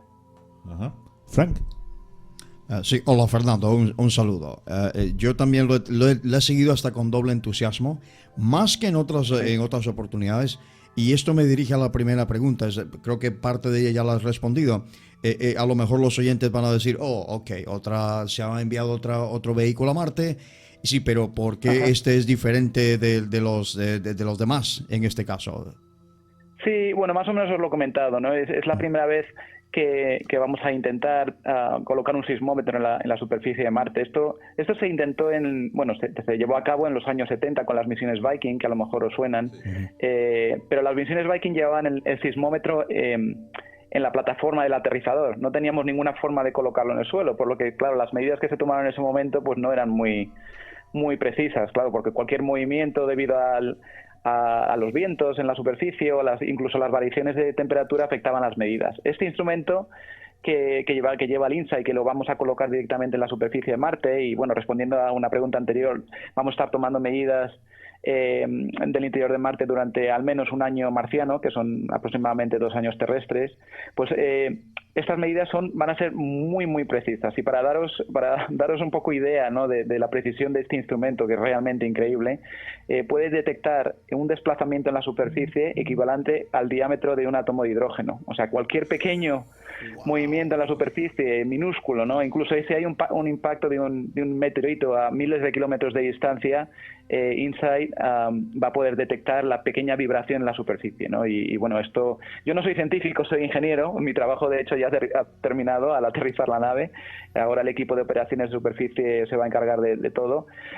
Claro, los científicos están entusiasmados con la posibilidad de recopilar toda esta información sobre Marte por primera vez. Sí. Y una última pregunta. A lo mejor esto es más indicado para un planetólogo, ¿no? En ese sentido. Seguramente. Sí, pero yo lo he seguido muy de cerca estos meses. Yo soy miembro de Planetary Society. Y entonces exactamente a través de la revista somos compañeros entonces. Tú también, ok, perfecto. Entonces a través de la revista, ¿no?, que aunque yo estoy aquí en España también, para que también se recibe, okay, pues he venido, digamos que siguiendo la noticia hasta que ha sucedido, y hacíamos aquí antes de empezar, ¿no? Hacíamos la observación: ¿cómo es posible que en un planeta que con respecto al planeta Tierra, como Marte, que es mucho más pequeño, ¿okay?, que exista un monte Olimpo, es decir, un volcán extinto en este caso, que deja al monte Everest como un absoluto pigmeo? O sea, ¿qué fuerzas a lo mejor que no conozcamos podrán interactuar o podrán haber interactuado en el pasado para que haya semejante volcán en un planeta tan pequeño? Sí. Es una pregunta fantástica. De hecho, no soy la persona indicada para responderla, pero sí que te puedo contestar así en líneas generales, ¿no? De hecho, esa es una de las preguntas que esperan poder contestar, ¿no? Los científicos una vez que analicen los datos. El penetrador de superficie contribuido para Alemania, que se llama HP Cube, tiene una pequeña sonda que va a penetrar hasta unos 5 metros de profundidad y lleva unos sensores térmicos que van a detectar la actividad, ¿no?, que existe en el interior del planeta. Y esta actividad es fundamental porque lleva a cabo, ¿no?, lo que es la evolución, ¿no?, los procesos internos del planeta y cómo esos afectan a lo que es la corteza y el manto, ¿no?, del planeta rojo. O sea que esa es una de las preguntas que los científicos se hacen en la actualidad, y con un poquito de suerte, pues InSight nos ayudará por lo menos a responderlo de forma parcial, ¿no? Ana. Hola, buenas noches, Fernando. Un placer, Hola, un honor y un orgullo. A ver, mi pregunta Encantado quizá de es... hablar con vosotros.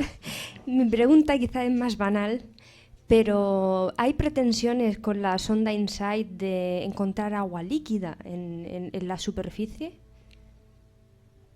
Es una muy buena pregunta. Nosotros tenemos unos requisitos de protección planetaria que no nos permiten aterrizar un vehículo que no esté esterilizado apropiadamente, ¿no? Porque el problema es si nosotros llevamos una nave a Marte y no está esterilizada, pues podemos detectar una vida que realmente hemos traído con nosotros desde la Tierra, ¿no? Estamos hablando de microorganismos, ¿no?, de bacterias. En este lugar del aterrizaje, basado en los datos que tenemos, no esperamos encontrar agua, si no, no hubiéramos podido mandar esta sonda allí. Y tampoco llevamos ningún instrumento que pueda detectar vida. De hecho, esta misión realmente no es una misión realmente enfocada en el tema biológico, en el tema de la posible vida en un pasado marciano, ¿no? Para ello estamos trabajando otras misiones. De hecho, llevo ya 2 años trabajando como director de diseño, misión y navegación del rover que vamos a mandar a Marte en el 2020, y esta misión sí que va a llevar instrumentos que puedan detectar indicios de vida pasada en Marte, y lo que es muy interesante de ello es que va a recoger las muestras más significativas que hayan sido analizadas en la superficie, y las va a almacenar para su posible retorno por una misión futura al planeta Tierra, ¿no? Esto es lo que llamamos el Mars Sample Return. Las muestras de Marte a la Tierra es una arquitectura muy compleja, y bueno, el rover del 2020 va a ser el primer segmento de este programa. En una entrevista anterior a este suceso de Marte, afirmaste que tu gran meta es ayudar a enviar una misión tripulada al planeta rojo. ¿Se estima para cuándo? ¿La NASA tiene ya algo pensado? Bueno, lo cierto es que para mí Marte ha sido tema de fascinación desde que era pequeño. Incluso cuando estaba en la universidad, mi tesis estaba enfocada en la optimización de trayectorias entre la Tierra y Marte. O sea que es, como decimos aquí, mi pet planet, ¿no? Como mi pequeño muñeco, ¿no?, de preferido, por decirlo de alguna forma, ¿no?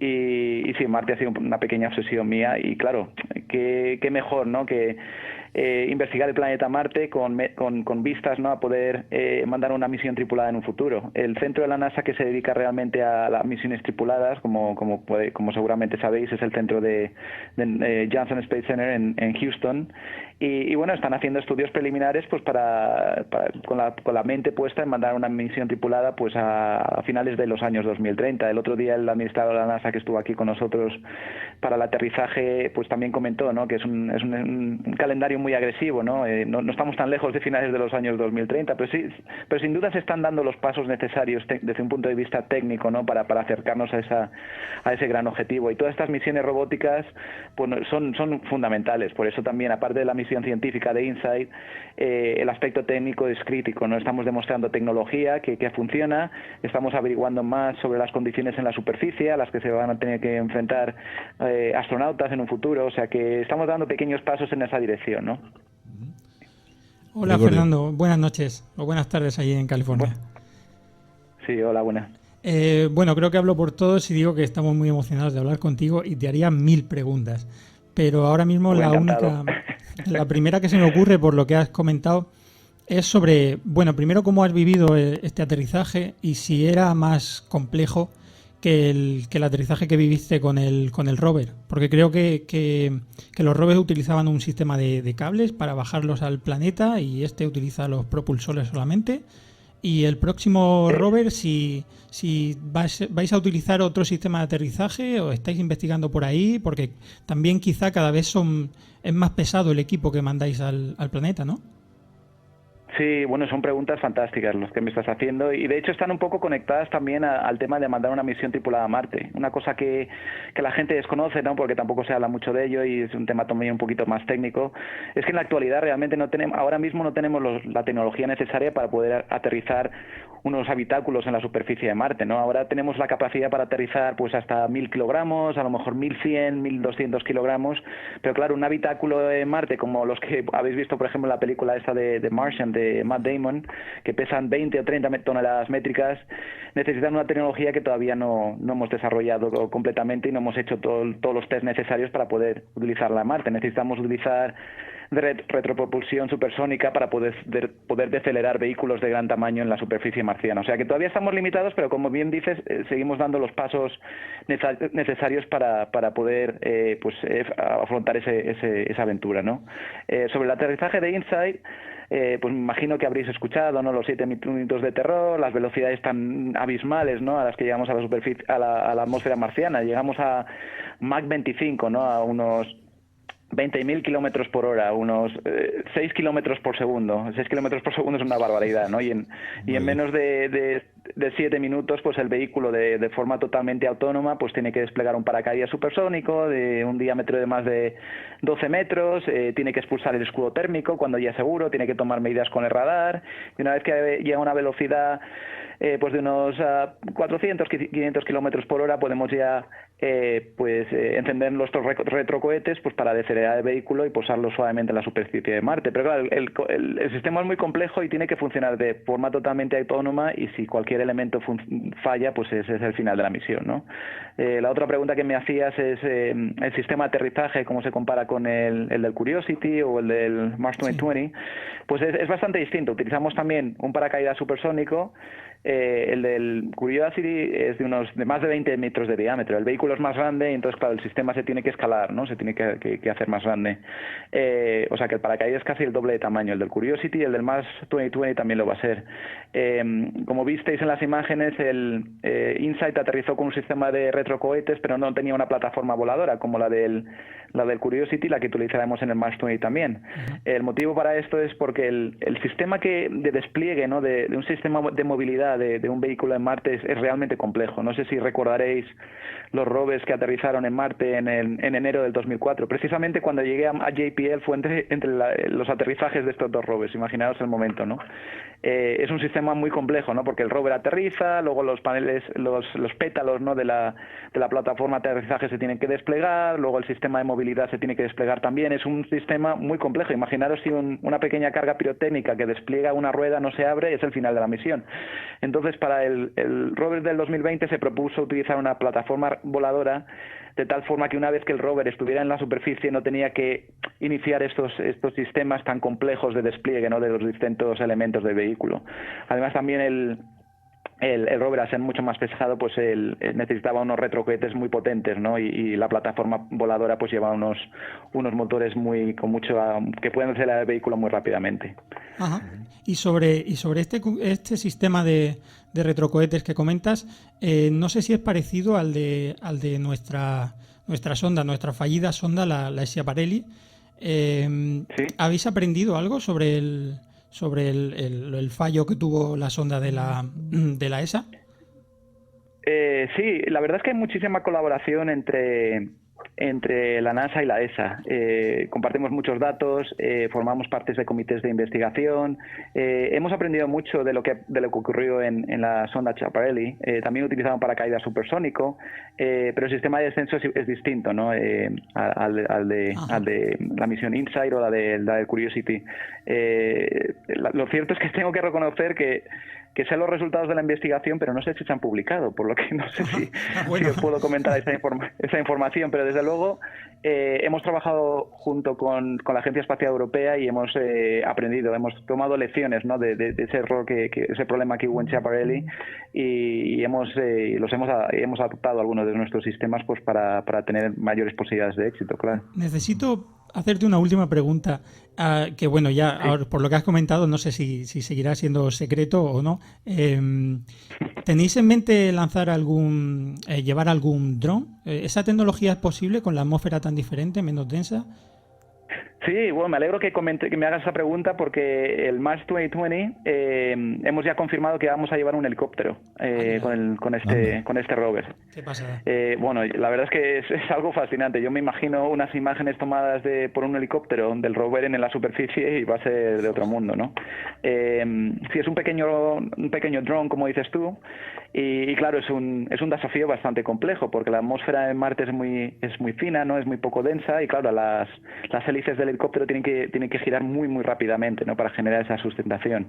Así es que sí, está confirmado, a menos que haya un problema durante el próximo año y medio, porque realmente la misión del 2020 está a la vuelta de la esquina. Yo no sé si vosotros estaréis deseando pasar por otro aterrizaje, pero yo no puedo esperar. Hombre, pues si estás ahí, seguro, por lo menos para eso, luego preguntarte y disfrutar.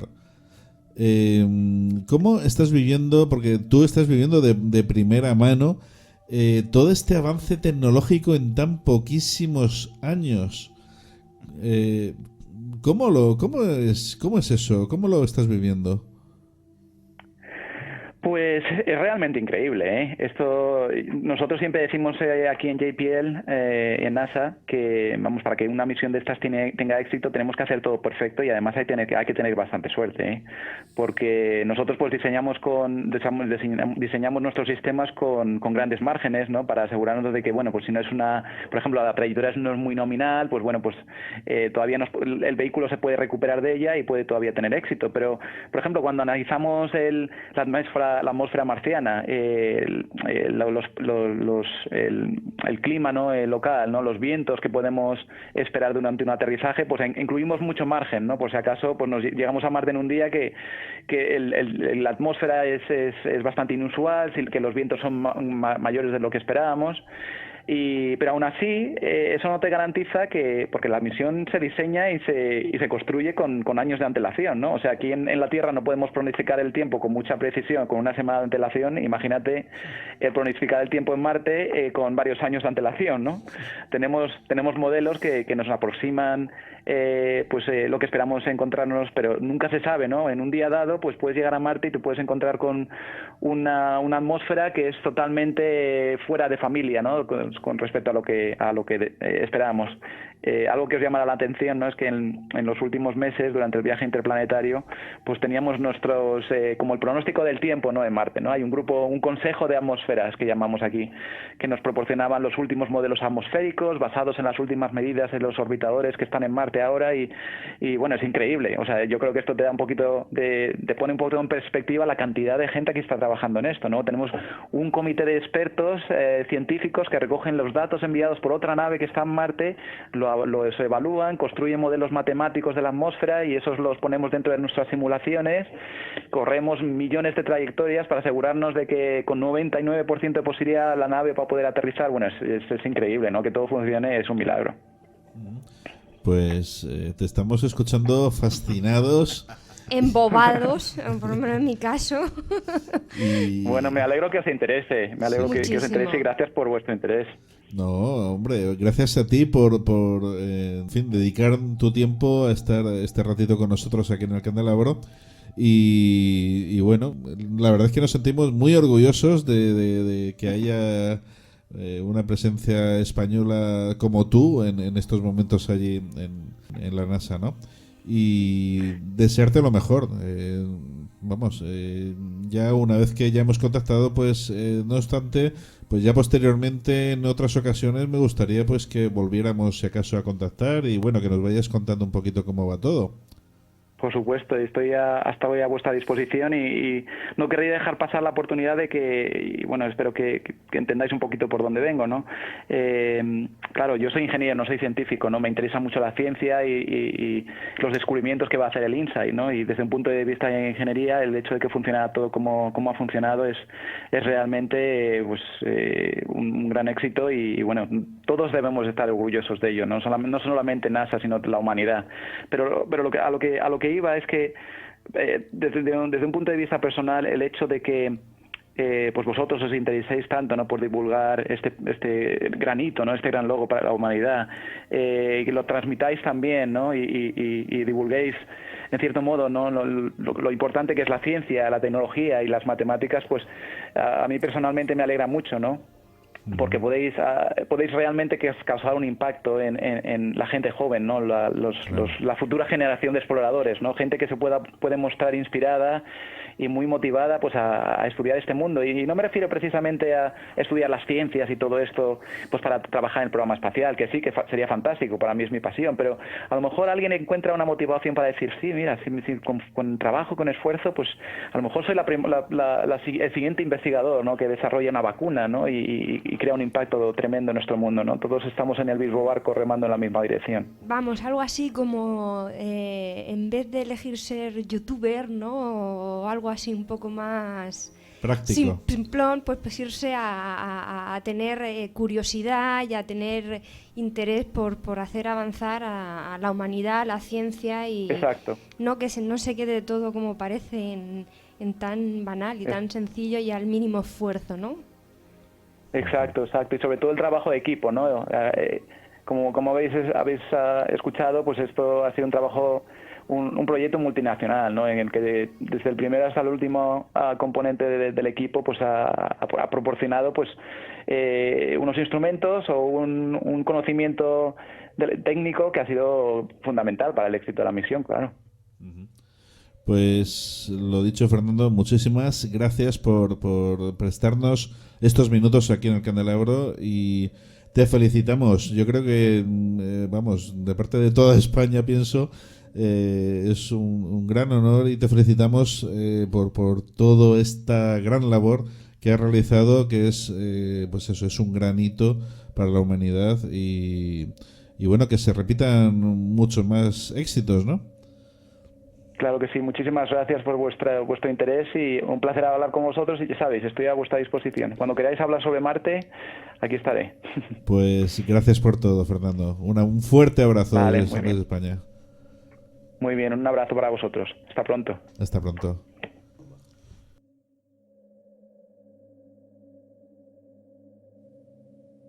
¿Qué os ha parecido esta llamada? Bueno, Ana, yo siempre tengo mi punto de crítica, pero no hacia él. Desde luego me parece una labor impresionante. Impresionante. Como una nave, una sonda puede pasar de 20.000 kilómetros hora a 8 kilómetros hora en 7 minutos. Ajá. Yo eso no, por mucho que llamarme estúpida, pero es que no sé cómo esos cálculos, como es que no, para mí es tan emocionante y tan increíble. Será porque soy de letras, ¿no? Pero bueno, aparte de eso, mi pequeña crítica a los medios de comunicación, porque sí que es cierto que a este suceso que ocurrió el lunes, la cobertura mediática que se le ha dado, al menos en este país, ha sido muy poca. Ajá. Muy poca. Se habla mucho de política, se habla mucho del acuerdo del Brexit, pero esto ha pasado como así un poco desapercibido y más delito tiene siendo un español el que estaba un poco al mando de la operación. Entonces, pues un capón en la cabeza, como hablando mal y pronto, a la prensa y que, como él bien nos decía de alguna manera, que esto se divulgue. Sí. Porque que sirva como ejemplo este programa un poquito, pues para que... Pero sin duda más cobertura mediática a lo que es la ciencia y desde luego a este tipo de acontecimientos. Frank. Ok, solamente voy a añadir una cosita a lo que ha dicho Ana. Y encima de eso, porque es una fase, EDL se llama, ¿no? Encima en la segunda fase, a la fase de desaceleración, tiene que ocurrir en un ángulo de 12 grados, solamente eso. Wow. Pues entonces ya es que me lo pone... Eduardo. A mí me ha parecido una maravilla, un privilegio realmente poder hablar con este hombre, escuchar todas las explicaciones que nos ha dado, cómo nos ha contado sus sensaciones estando allí en el control de misión. Me ha parecido impresionante absolutamente. Y respecto al tema de las noticias, de la divulgación, yo sí que estoy un pelín en desacuerdo con Ana, yo sí que estoy encontrando más divulgación de noticias científicas últimamente.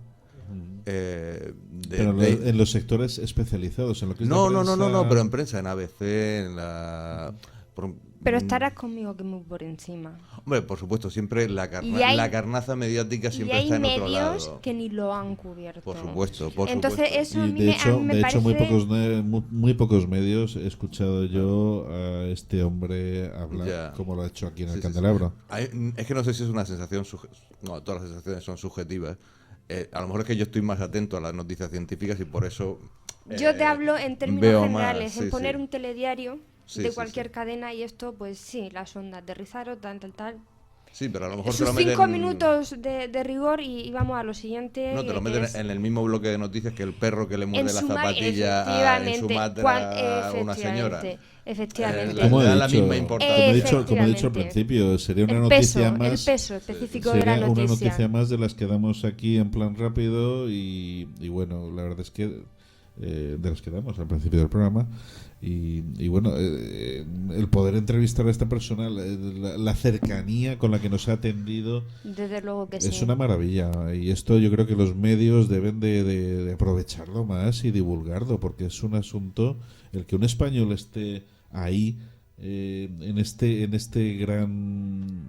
Bueno, y ya ha estado en los anteriores. Efectivamente. O sea, lleva ya muchísimos años y yo personalmente es la primera vez que oigo hablar de él. Efectivamente.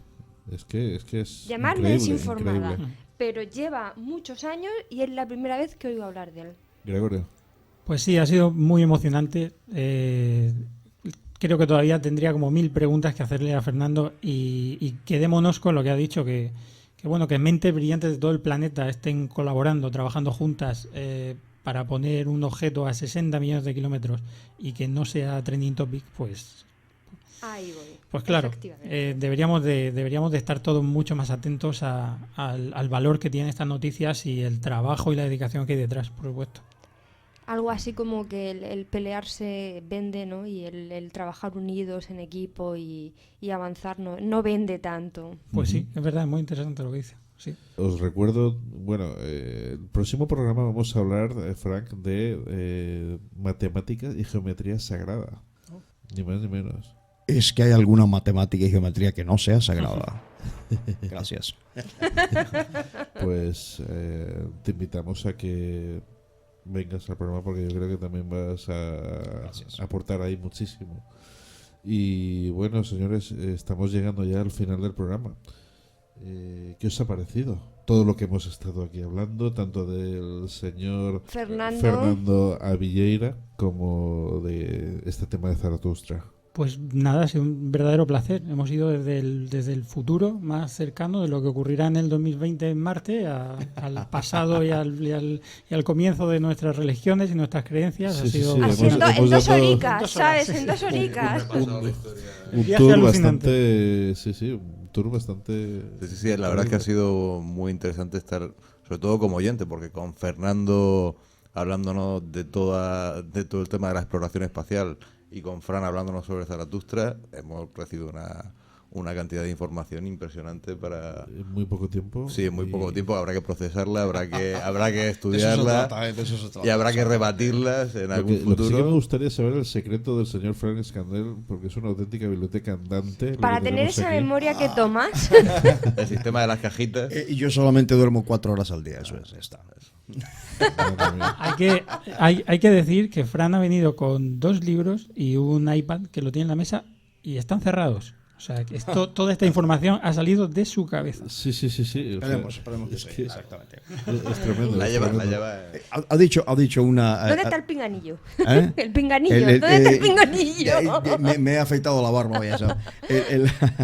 Mira, has dicho una palabra muy importante. Has dicho el futuro, exactamente. No solamente Zaratustra fue podemos decir casi categóricamente que fue el primer gnóstico, fue también el primer arqueofuturista. Esto es un término, arqueofuturismo, que lo compone un filósofo francés llamado Guillaume Fay, en este caso, ¿no? Y se trata simplemente de definir el futuro, pero siempre rescatando y aprendiendo del pasado.